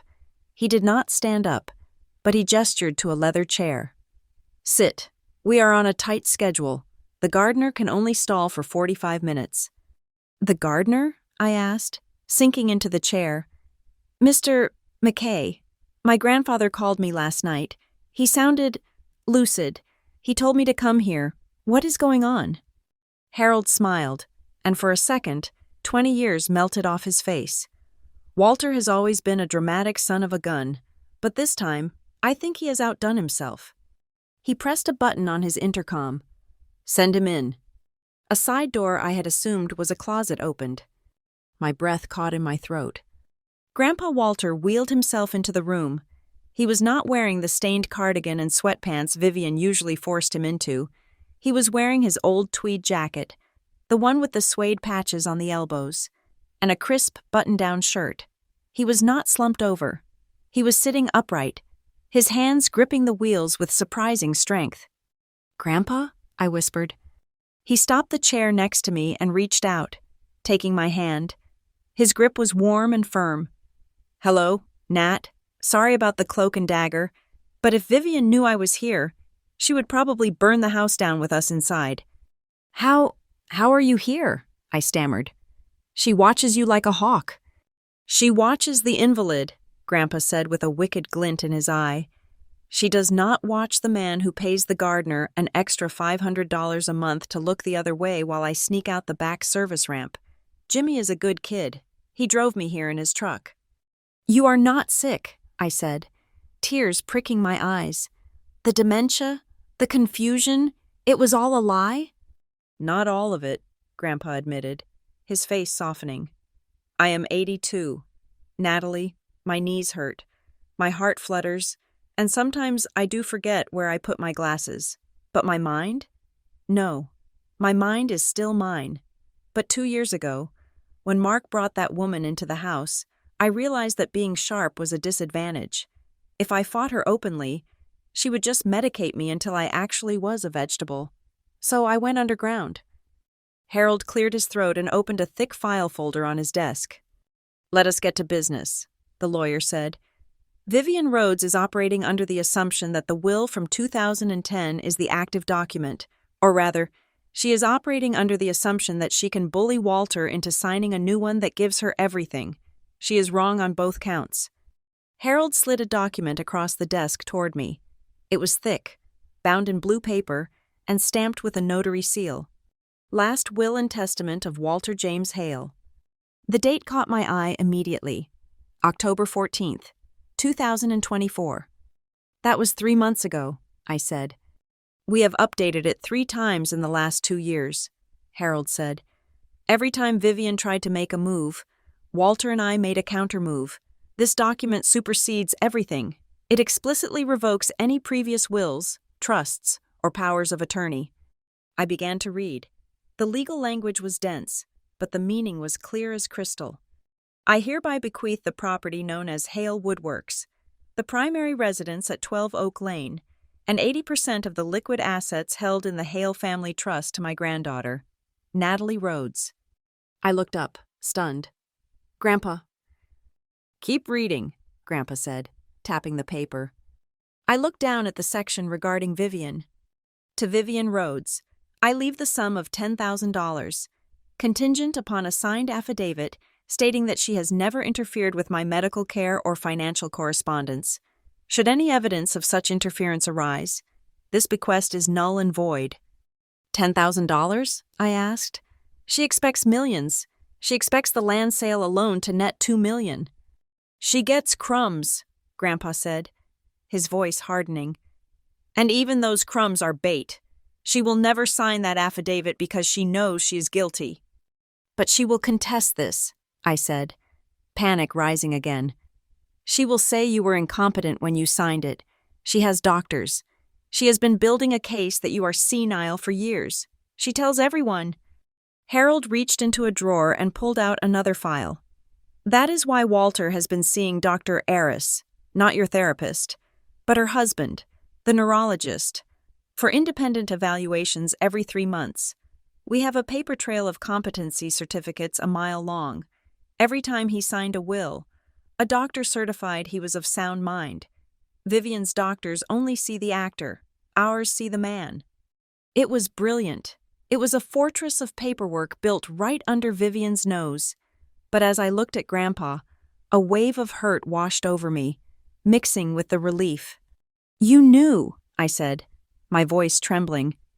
You knew she was stealing from me. You knew she was treating me like a servant. You watched her drill holes in Mom's ring, and you said nothing. You let me think I was alone. Grandpa's face crumbled. The strategic mastermind vanished, leaving behind a tired old man. I know, he whispered. I know, Natalie, and I will carry the shame of that to my grave. I was scared. It sounds pathetic for a man who used to run a crew of 50 men, but I was terrified. She is relentless. I thought if I spoke up too soon, she would separate us completely. She would put me in a home and ban you from visiting. I thought I had to wait for the kill shot. The kill shot? I needed her to cross a line that Mark could not ignore.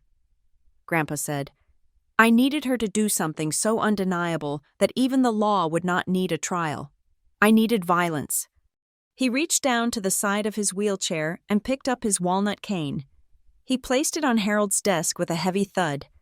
When she hit you, Grandpa said, his eyes dark, it broke my heart, but it also gave me the weapon I needed. He gripped the silver handle of the cane and twisted it counterclockwise. There was a soft click. The silver head unscrewed, revealing a hollowed-out chamber in the top of the wooden shaft. Inside, nestled in black foam, was a small, high-tech digital recorder and a USB drive. I carved this hollow 3 years ago, Grandpa said. She thinks I carry this cane because I am weak. I carry it because it is the only ear in the house she cannot shut. Harold took the recorder and plugged it into his computer. He clicked a file. Vivian's voice filled the dusty office. It was crystal clear, devoid of the charming lilt she used in public. He is a useless eater. Mark, look at him. He is drooling on himself again. We need to sell the workshop land. I have a developer lined up who is willing to pay cash. We can put the old man in that facility on the highway, the cheap one, and use the rest to rebrand the company. There was a pause, and then my father's voice, sounding weak and tired. I cannot just sell his workshop. Vivian, it was his life. His life is over, Vivian snapped on the recording. Do you want to be broke forever? Do you want to keep paying for that ungrateful daughter of yours to pretend she is part of this family?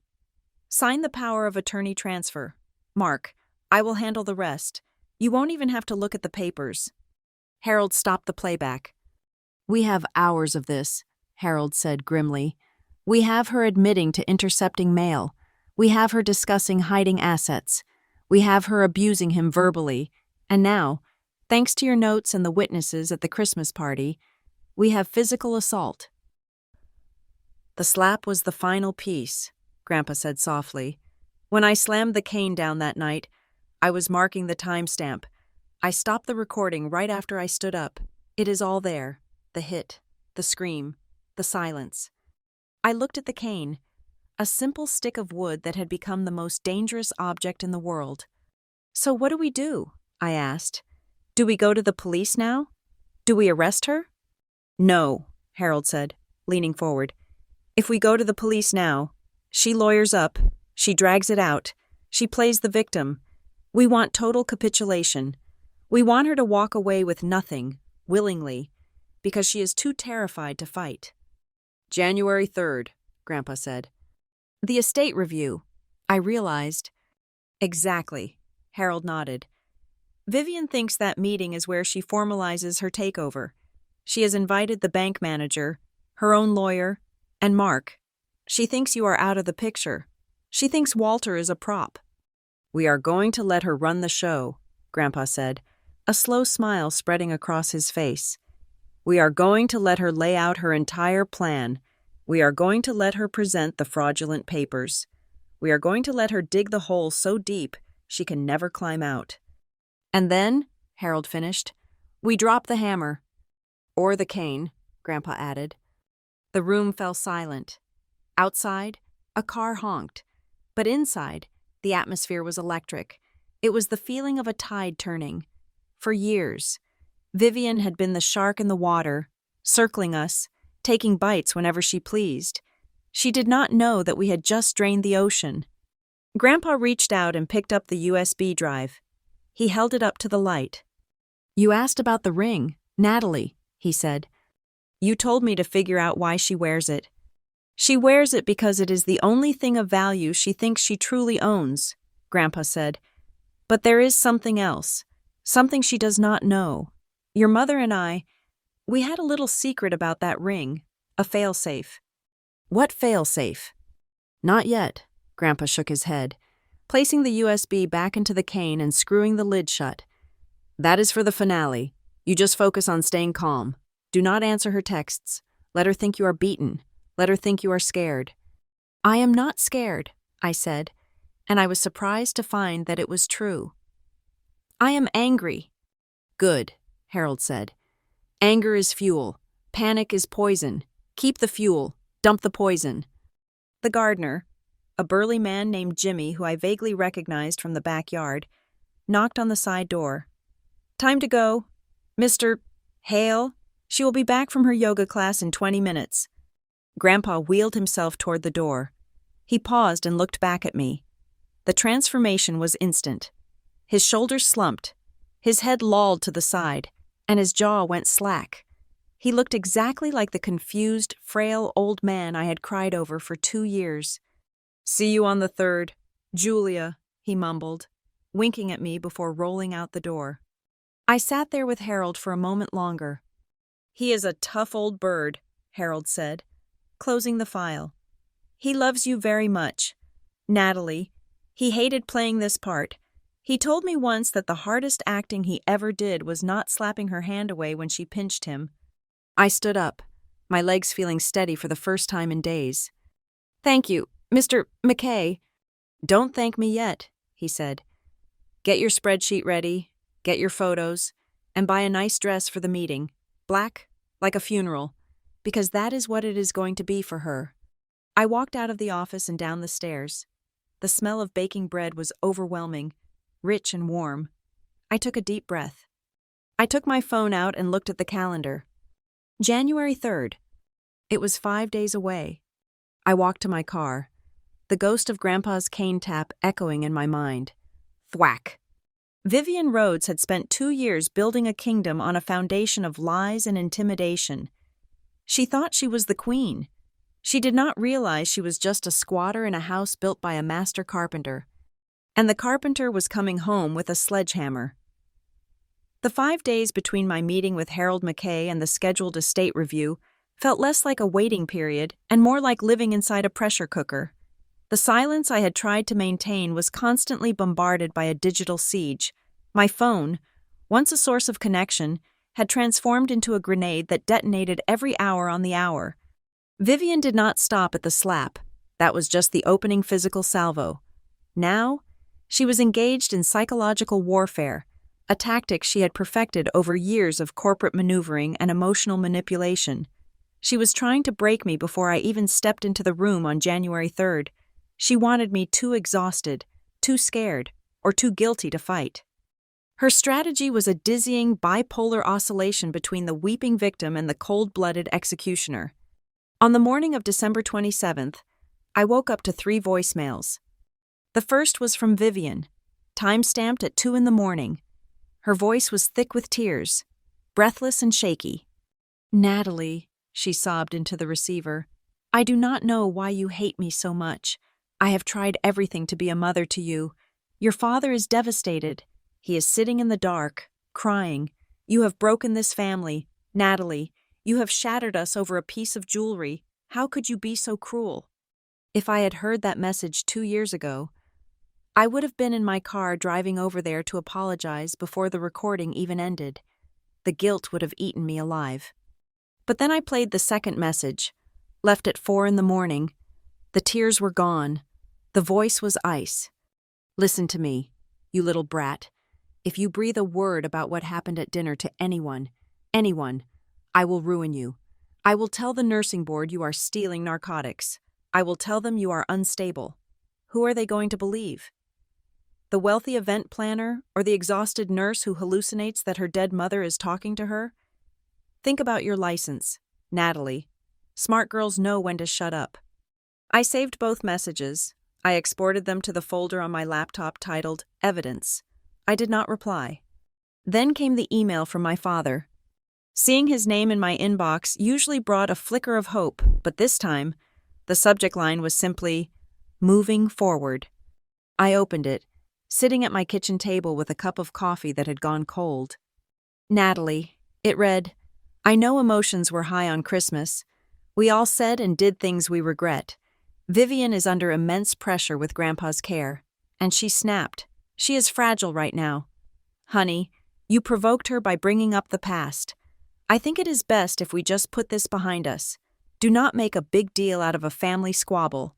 Let me live out my remaining years in peace. Do not force me to choose, because you know I cannot survive being alone. Please, just apologize to her so we can fix this."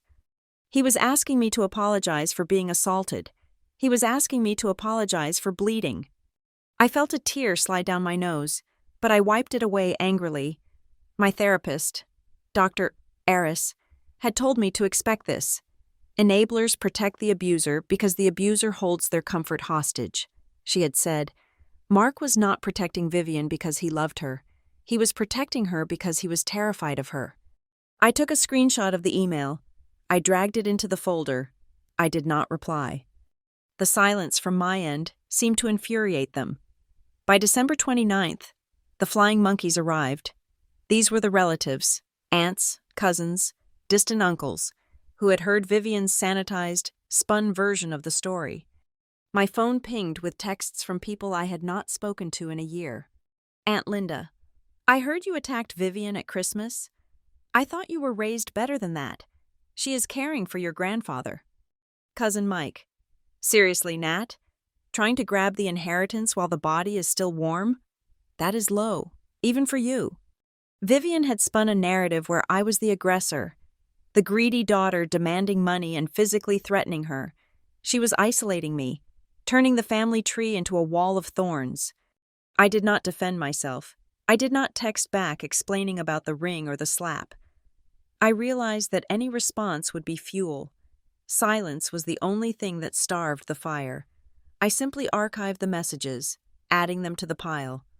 But Vivian's reach extended beyond the family. On December 30th, I walked into the hospital for my shift. The atmosphere felt strange. 2 nurses at the station stopped talking the moment I approached. They looked at the bandage on my cheek, then exchanged glances. "Morning," I said, logging into the computer. "Morning," one of them mumbled, avoiding eye contact. Halfway through my shift, Sarah, a fellow ER nurse and a good friend, pulled me into the supply closet. "Natalie," she whispered, looking panicked. "Did you know a woman came in here yesterday asking to speak to the nursing director?" My stomach dropped. "What woman?" "Blonde, expensive coat, looked like she smelled money. She told the front desk she was your mother." "Vivian." "She met with Mrs. Gable," Sarah said. "I heard them through the door. The woman was saying she was concerned about your mental state. She said you have been erratic, aggressive at home, and maybe suffering from substance abuse issues due to stress." Rage flared in my chest. hot and blinding. She was trying to take my livelihood. She was trying to paint me as a danger to my patients. "What did Mrs. Gable say?" I asked, my voice tight. Sarah grinned.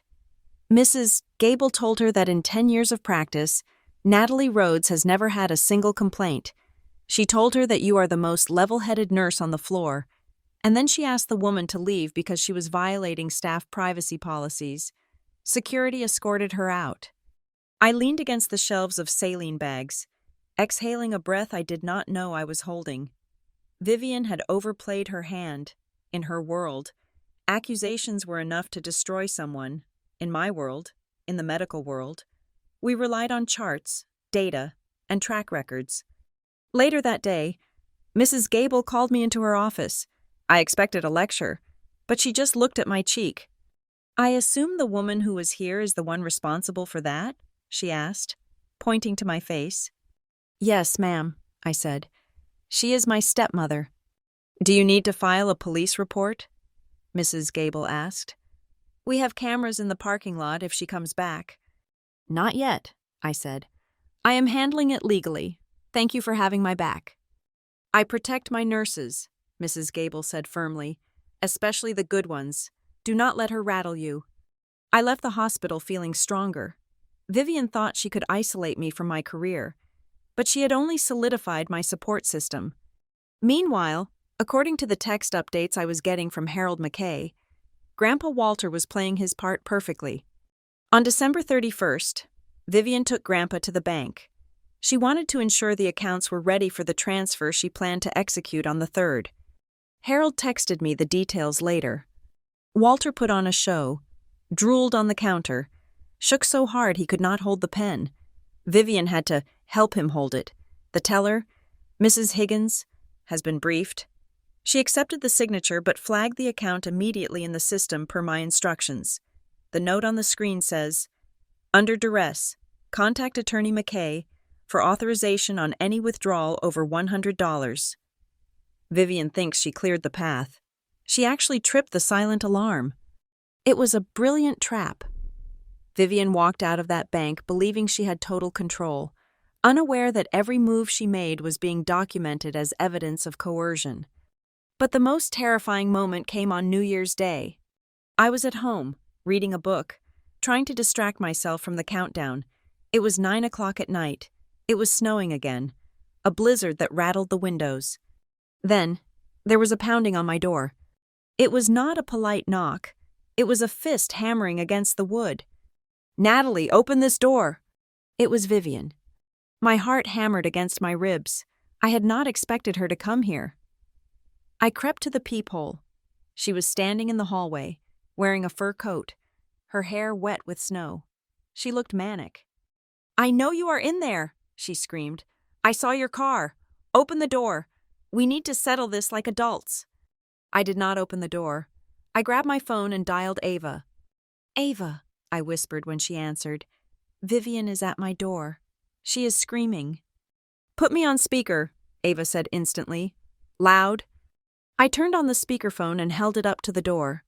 "Natalie!" Vivian pounded again. "Stop hiding! You think you are so smart with your little silence game? You are going to sign a waiver. Natalie, I brought it with me.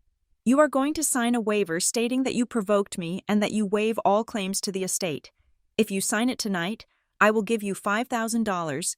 If you do not, I will make sure you never work in this state again." "Vivian," I said loudly, speaking through the closed door. "I have a witness on the phone. Everything you are saying is being heard."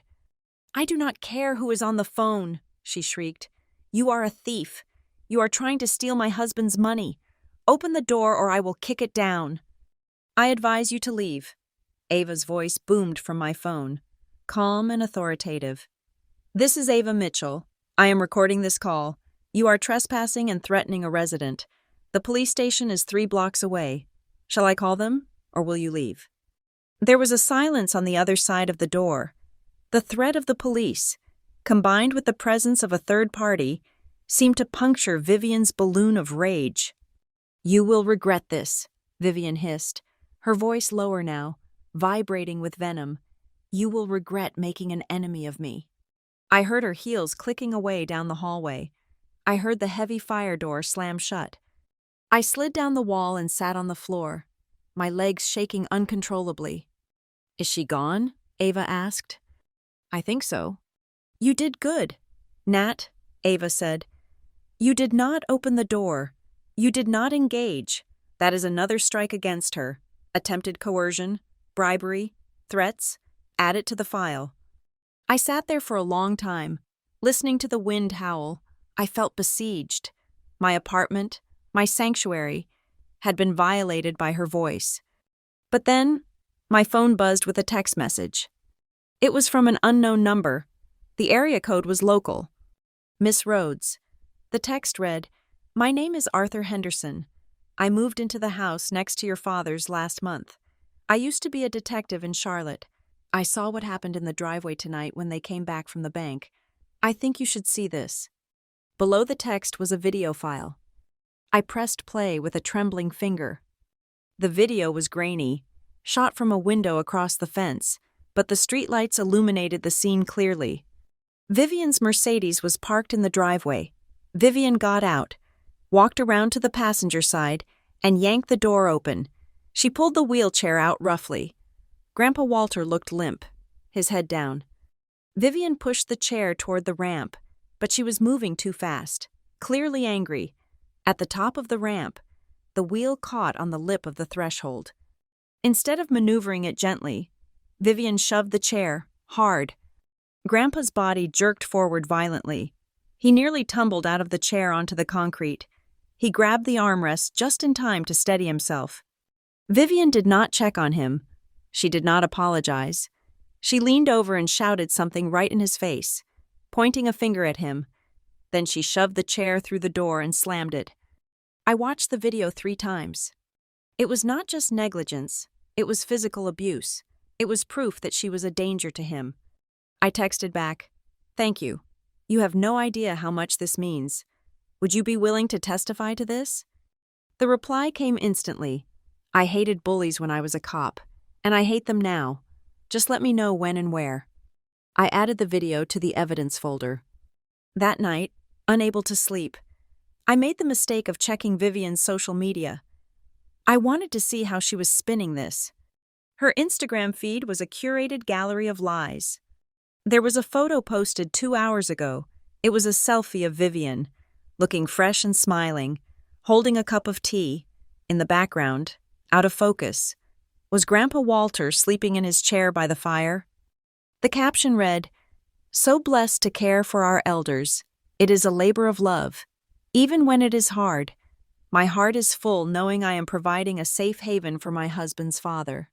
Family first caregiver, life blessed." I looked at the timestamp.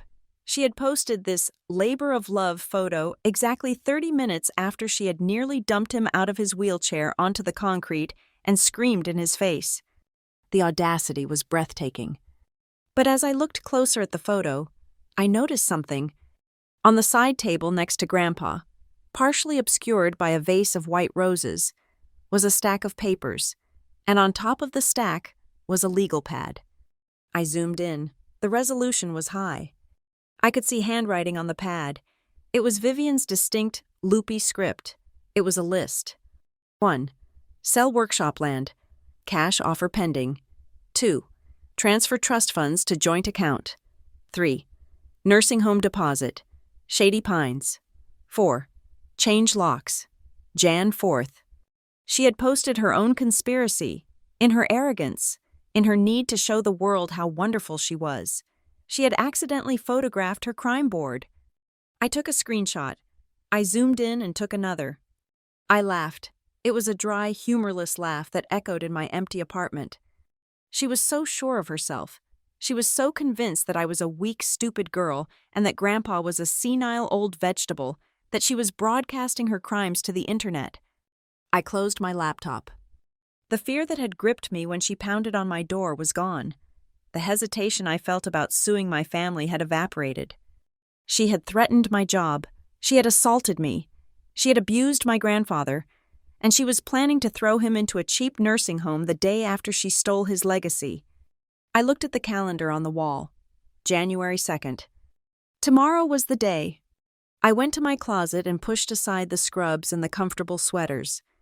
I reached to the back and pulled out a black dress. It was sharp, tailored, and severe. It was a dress you wore to a board meeting where you planned to fire everyone. I hung it on the doorframe. "Get some sleep, Vivian," I whispered to the empty room. "You are going to need it."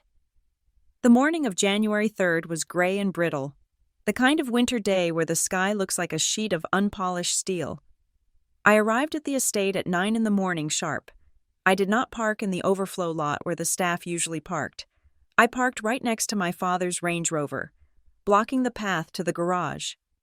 I checked my reflection in the visor mirror. I was wearing the black dress. It was high-necked, long-sleeved, and severe. My hair was pulled back into a tight chignon. The bruise on my cheek had faded to a sickly yellow-green, but the cut on my lip was still a visible, angry line. I did not cover it with makeup. I wanted it to be the first thing they saw. Caroline Briggs pulled up next to me in a silver sedan. She stepped out, carrying a leather briefcase that looked heavy enough to bludgeon someone. "Ready?" she asked. "Ready," I said. We walked to the front door. I did not knock. I used my key. Vivian had threatened to change the locks on the 4th. Today was the 3rd. The living room had been rearranged. The comfortable armchairs were pushed against the walls to make room for a long, rectangular table that Vivian must have rented for the occasion. It looked like a corporate boardroom dropped into a domestic space. The players were already assembled. My father, Mark, sat at the center of the table. He looked terrible. His skin was pasty, and he was sweating despite the chill in the room. He refused to look at the door when we entered. Next to him sat a man I did not recognize, Mr. Henderson, the bank manager from the local branch. He looked bored and was checking his watch. At the head of the table sat Grandpa Walter. He was slumped in his wheelchair, his chin resting on his chest, looking for all the world like a man who had already checked out of existence. And then there was Vivian. She was standing by the fireplace, posing. She wore a navy blue dress with a high collar, the universal uniform of the grieving yet capable wife. Her hair was pinned up in a modest style. On her wrist was a brand-new gold watch that I knew cost at least $5,000. And on her right hand, catching the light from the fire, was my mother's ring. When she saw me, her eyes narrowed. When she saw Caroline, her expression curdled. "Natalie," Vivian said, her voice tight, "I thought we agreed this was a private family matter. Who is this?" "This is Caroline Briggs," I said, walking to the empty chair opposite her. "She is my attorney, and since this meeting concerns the disposition of family assets, I figured having legal counsel was prudent." "We have counsel," Vivian said, gesturing to a young, slick-looking man sitting next to the banker. "Mr. Sterling is handling the transition. We do not need outside interference. It confuses your grandfather." "I am staying," Caroline said simply, pulling out a chair. "And so is Natalie. Proceed." Vivian glared, but she adjusted her mask. She walked to the head of the table and placed a hand on Grandpa's shoulder. "Fine," she sighed. "Let us get this over with so Walter can rest. He had a very difficult night." She looked at the banker. "As you can see, Mr. Henderson, my father-in-law's condition has advanced rapidly. He is barely communicative.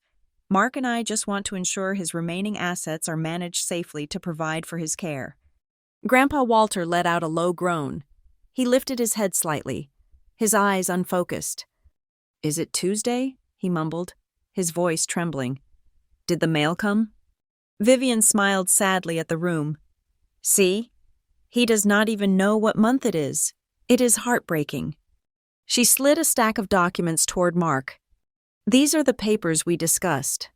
Mark," she said softly, "transfer of the workshop land deed to the holding company, liquidation of the investment portfolio into the joint account for immediate care expenses, and the power of attorney update." Mark picked up a pen. His hand was shaking. He looked at the papers, then at his father. "Vivian," Mark said hoarsely, "are you sure we need to sell the land right now? The market is down." "Mark," Vivian snapped. her voice dropping to a whisper that carried across the room. "We discussed this. The nursing home requires a deposit of $50,000 by Friday. Do you have that in cash? Because I do not. Sign the papers." Mark lowered the pen to the paper. "Objection," Harold McKay spoke up. I had almost missed him. He was sitting in a high-backed chair in the corner, blending into the shadows. He stood up now, walking to the table with a file in his hand. "Mr. Rhodes," Harold said, "before you sign anything, I believe we need to review the governing document of this estate." Vivian rolled her eyes. "Harold, please. We know about the 2010 will. It is outdated. Walter clearly intended for Mark to take over." "I am not talking about the 2010 will," Harold said, placing a blue folder on the table. "I am talking about the last will and testament of Walter James Hale, dated October 14th, 2024. The room went silent. The only sound was the crackling of the fire. Vivian froze. "What?" "October?" Mark asked, looking up. "That was 3 months ago." "Correct," Harold said. "In this document, which revokes all previous wills and powers of attorney, Mr. Hale bequeaths the Hale Woodworks property and 80% of the liquid assets directly to his granddaughter, Natalie Rhodes." Vivian let out a sharp, incredulous laugh. "That is absurd. He was incompetent 3 months ago. He has been incompetent for 2 years. Natalie obviously dragged him to some back-alley notary and forced his hand. That document is worth less than the paper it is printed on." She turned to the banker. "Mr. Henderson, surely you can see this is fraud. Look at him. He thinks it is Tuesday." Caroline Briggs leaned forward. "Actually," she said, sliding a document across the table, "we anticipated you might say that. It was the certificate of capacity. This is a neurological evaluation performed on the same day the will was signed," Caroline stated. "It certifies that Walter Hale scored 30 out of 30 on the mini-mental state examination. He was fully oriented to time, place, and person. It is signed by Dr. Stephen Aris, Chief of Neurology at Mercy General." Vivian snatched the paper. Her eyes scanned it frantically. "I do not know this doctor," she hissed. "Our doctor is Dr. Pauly, this Aris person. He must be a friend of yours. This is a setup." "Dr. Aris is a court-recognized expert," Caroline said coolly. "Dr. Pauly, on the other hand, is your cosmetic surgeon's brother-in-law, if I am not mistaken." Vivian slammed the paper down. Her face was flushing a deep, ugly red. She turned her venom on me. "You," she spat, "you did this. You have been whispering in his ear, haven't you? Telling him lies about me, telling him I am the villain." "I did not have to tell him anything." "Vivian," I said, my voice steady. "He has eyes." "He has nothing," she screamed. "He is a shell. And you are a manipulative, ungrateful little leech. You could not stand that your father found happiness, so you decided to poison the well. You want the money? Is that it? You are broke, living in that tiny apartment, jealous of everything we have built." "Built?" I asked. "You mean spent? Shall we look at the numbers?" I opened my folder and pulled out the spreadsheet. "Let us talk about the $14,000 you charged to my credit card in the last 2 years, I said, reading from the page. "Let us talk about the charity gala in November where you listed a $2,000 donation in my name that I never authorized. Let us talk about the fact that you fired the night nurse because she caught you trying to change Grandpa's medication dosage." Mark looked up, his eyes widening. "What? You fired the night nurse? You told me she quit." "She was stealing," Vivian lied, her voice rising in pitch. "She was stealing pills. I was protecting your father." "And what about the ring?" I asked, pointing to her hand.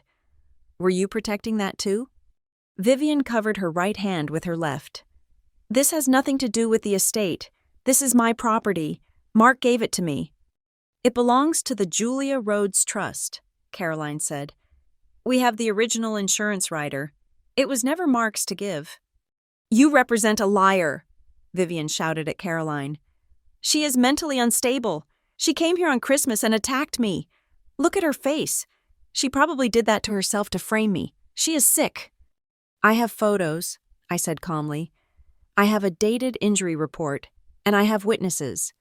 Witnesses? Vivian scoffed. Your drunk cousins? They saw you lunging at me. Harold McKay cleared his throat. He looked at Grandpa Walter, who was still slumped in the chair, though I noticed his hand was gripping the armrest tightly. We have a different kind of witness, Harold said. He reached into his briefcase and pulled out the walnut cane. He placed it on the table. Vivian stared at it. A flicker of recognition passed through her eyes, not of the object, but of the fear that maybe, just maybe, she had missed something. This cane, Harold said, is not just a walking aid. Walter modified it years ago. It contains a high-fidelity audio recorder. Vivian's face went white. The color drained out of her so fast she looked like a corpse. It has been recording for months, Harold continued. It recorded the conversation where you told Mark to dump the old man. It recorded you threatening to fire the staff if they let Natalie visit. And it recorded the events of Christmas night. Harold reached for his laptop. Would you like to hear the moment the ring made contact with Natalie's face? The audio is quite crisp. No! Vivian shrieked. She moved faster than I thought possible. She abandoned all pretense of the grieving daughter-in-law. She lunged across the corner of the table, not for the laptop, but for the cane. Give me that, she screamed. It is illegal. You cannot record people in their own home. It is Walter's home, Harold said, pulling the cane back. Vivian scrambled around the table. She was hyperventilating, her eyes wild. She realized the cane was the nail in her coffin. She grabbed the handle of Grandpa's wheelchair. He is coming with me, she yelled. This is a circus. I am his guardian.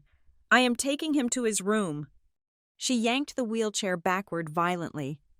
Vivian, stop, Mark shouted, standing up. He is sick, Vivian screamed, pulling the chair so hard the wheels skidded on the hardwood. He does not know what is happening. You are abusing him.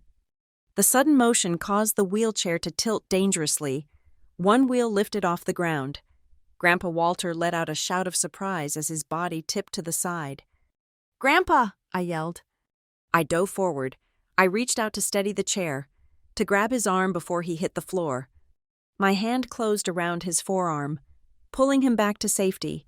But in the chaos, my other hand, my left hand, flailed out and brushed against Vivian's arm.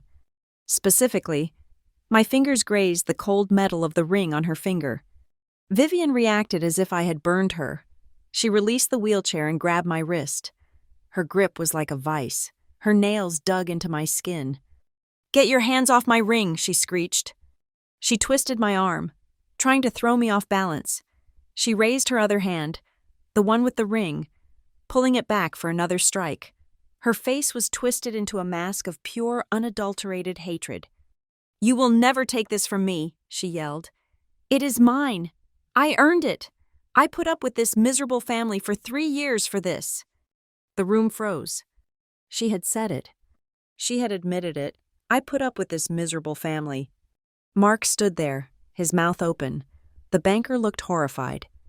Vivian's hand was poised in the air, the diamonds flashing, ready to carve another line into my face. And then, thwack! The sound was deafening. It was not the sound of a cane hitting the floor. It was the sound of the cane slamming onto the middle of the boardroom table.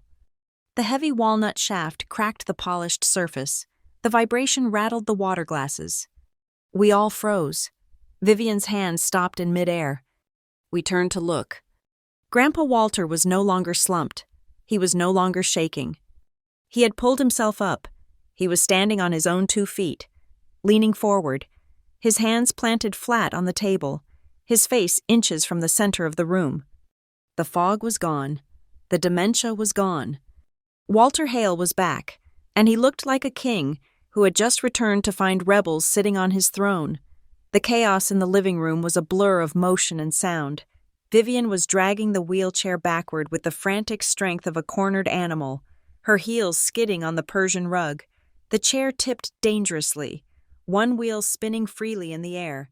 threatening to dump my 82-year-old grandfather onto the hardwood floor. "Let go of him!" I screamed, lunging forward.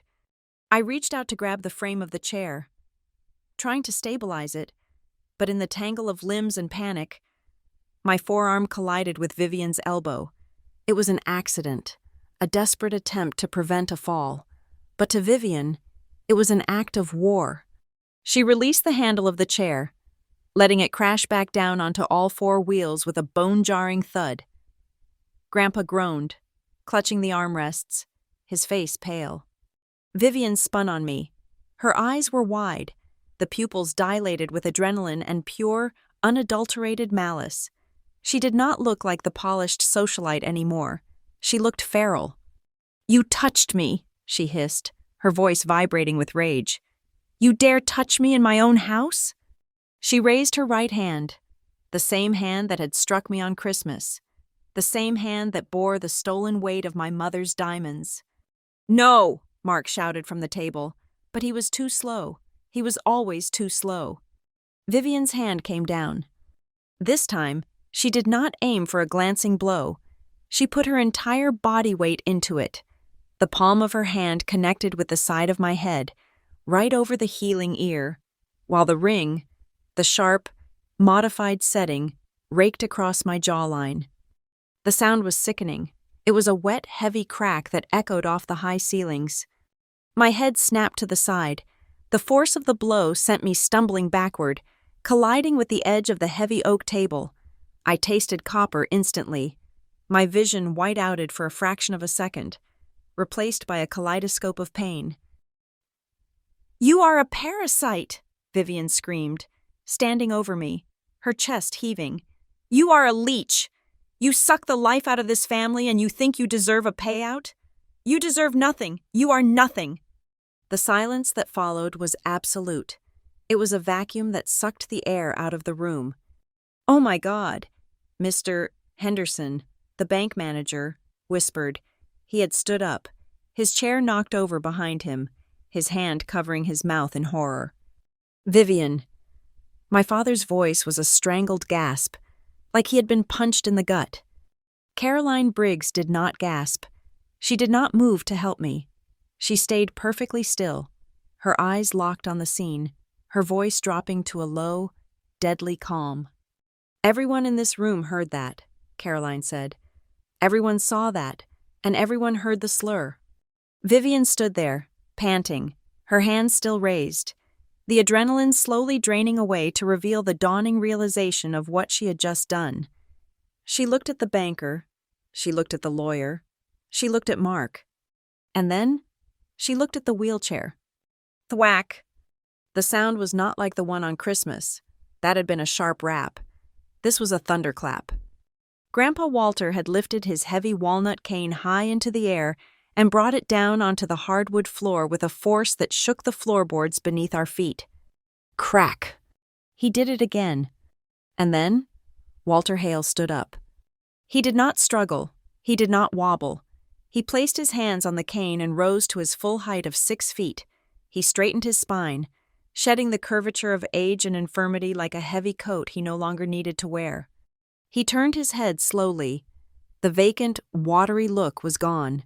His blue eyes were clear, sharp, and burning with a cold, terrifying intelligence. He looked directly at Vivian. "That blow," Grandpa said, his voice steady and resonant, filling the room without shouting, "along with the one you delivered on December 25th, is all the evidence my attorney requires." Vivian took a step back, her mouth opening and closing like a fish on dry land. "Walter, you are standing." "I am standing," Grandpa said, taking a step toward her. "And I am speaking, and I am testifying." He looked at her with an expression of profound disappointment, mixed with steel. "You just provided the final piece of the puzzle. Vivian, that slap proves a pattern of physical abuse and intimidation against a beneficiary. According to the morality clause in my estate planning, the one you never bothered to read because you were too busy counting my money, that action alone is grounds to strip you of every single cent." He paused, letting the words sink in. "Thank you," Grandpa said icily. Thank you for giving us a witness." He turned away from her, dismissing her as if she were a piece of furniture. He looked at Mr. Henderson and Mr. Sterling, Vivian's young lawyer, who looked like he wanted to dissolve into the carpet. "You saw it, gentlemen," Grandpa said. "Write it down. Put it in the official minutes. I, Walter James Hale, am of sound mind and body. I confirm that I am awake, I am aware, and I am furious." He pointed the rubber tip of his cane at the blue folder on the table. "I want the assets transferred to Natalie Rhodes immediately," Grandpa commanded. "Not next week, not tomorrow, today. Initiate the transfer protocols right now. I want the deed to the workshop and the land signed over before I leave this room. Do I make myself clear?" "Yes, Mr. Hale," Mr. Henderson stammered, scrambling for his pen. "Crystal clear, sir." Vivian found her voice. It was a high, thin screech. "This is a trick! He is faking it! He has been faking it! He is mocking us! You cannot trust him!" "Faking it?" Grandpa laughed. It was a dry, humorless sound. He lifted the cane. With a practiced motion, he gripped the silver head and twisted it. Click. He unscrewed the cap and tipped the cane upside down. A small black USB drive fell into his palm. He tossed it onto the table. It slid across the polished wood and came to a stop right in front of Vivian. 2 years. Vivian, Grandpa said softly. 2 years of recordings. I have you on tape calling me a useless old fool. I have you on tape planning to sell my workshop behind my back. I have you on tape telling Mark to keep me sedated so I would not cause trouble. Vivian stared at the small black object as if it were a venomous spider. "If you want to sue," Grandpa continued, leaning on the cane with both hands, "if you want to drag this family into a courtroom, I will play every single hour of those tapes for the jury. I will let them hear exactly how you speak to a helpless old man when you think no one is listening. The court will not just disinherit you. Vivian, they will put you in jail for elder abuse." Vivian looked up. Her face was gray. She looked at her lawyer. "Mr. Sterling closed his briefcase. "I cannot represent you in this matter anymore, Mrs. Rhodes," he said quietly. "If those tapes exist, this is a criminal matter. I am withdrawing as counsel." Vivian made a small, choking noise. She turned to Mark. "Mark," she pleaded, reaching for his arm. "Mark, do something. They are ganging up on me. Tell them I took care of him. Tell them I was a good wife." Mark Rhodes looked at the woman he had married. He looked at the fear in her eyes, the desperation. Then he looked at me. He saw the fresh blood on my lip. He saw the swelling on my jaw. He saw the way I was holding onto the table to keep from falling. And then, his gaze dropped to Vivian's hand, to the ring. Something in my father's face changed. The years of cowardice, of keeping the peace, of looking the other way, seemed to crack. He looked tired. He looked old. But for the first time in a decade, he looked awake. "Give it back," Mark whispered. Vivian froze. "What?" "The ring," Mark said, his voice gaining strength. "Give it back to her. Vivian, right now." "Mark," Vivian gasped, clutching her hand to her chest. "This is my wedding ring. You gave it to me. It symbolizes our love." "No," Mark said, shaking his head slowly. "I gave you a band. I gave you a promise. You took that ring from Julia's box because you wanted a trophy, and you used it to hurt her daughter. You used Julia's ring to draw blood from Julia's child." He took a step toward her. "Take it off," Mark commanded. Vivian stepped back, her eyes darting around the room, looking for an exit, looking for an ally. There were none. "You will not dare," she spat, trying one last, desperate bluff. "You people care too much about your precious reputation. You will not drag this into court. You will not let the neighbors know that the great Walter Hale was spying on his own family. You are bluffing." Caroline Briggs stepped forward. She did not look angry. She looked bored. "Vivian," Caroline said smoothly, "this is not about reputation. This is about protection. And frankly, with the number of witnesses in this room, including a bank officer and an officer of the court. We do not need a trial to ruin you. We just need to make a phone call." She pulled her phone from her pocket. "Shall I call the district attorney?" Caroline asked. "I have him on speed dial. Or do you want to put the ring on the table?" Vivian looked at the phone. She looked at Grandpa's stone-cold face. She looked at Mark's turned back. Her shoulders slumped. The fight went out of her like air leaving a balloon. She let out a sob, not of sorrow, but of pure, selfish defeat. She grabbed her right hand with her left. She twisted the ring. It was tight. She had to pull hard, scraping her knuckle. With a final, angry yank, the ring came free. She slammed it onto the table. Clink! The sound of metal hitting wood was small, but it signaled the end of an era. It was the sound of a regime collapsing. "There," Vivian choked out. "Take it. Take your garbage. I hope you choke on it." She grabbed her purse and ran. We heard her heels clicking frantically down the hallway. Then the front door slamming shut so hard the windows rattled. Silence returned to the room, but it was not heavy anymore. It was light. It was clean. Grandpa Walter walked to the table.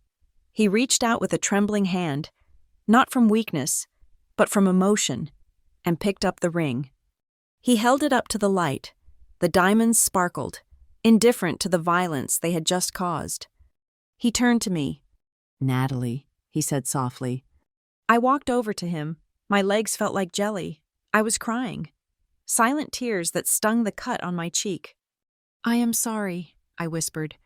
"I am sorry I brought you into this." "You did not bring me into this," Grandpa said, taking my hand. "You brought me out of it." He placed the ring in the center of my palm and closed my fingers over it. The metal was still warm from Vivian's skin, but as I held it, that warmth seemed to fade, replaced by the cool, solid weight of the gold. "Your mother left this for you," Grandpa said. "She told me once that love does not need paper to prove it exists. She said a ring is just a circle, but today, we needed the paper, and we needed the circle." He tapped the ring with his finger. "Take it to a jeweler," he said. "Have those extra stones removed. Melt them down. Sell them. I do not care, but make it Julia's again." Then, he looked at the cane. He lifted it one last time and tapped it gently on the floor. Tap. "That is it," Grandpa announced to the room. "The show is over. From this moment on, if anyone wants to hurt my daughter, or my granddaughter, or any person under this roof, they will have to go through the law, and they will have to go through me." He looked at the cane and smiled a tired, grim smile. "And this cane," he added, "has finished recording." I looked at the ring in my hand. I squeezed it tight, feeling the edges bite into my palm. It hurt, but it was a good pain. It was the pain of a fever breaking. I looked at my father.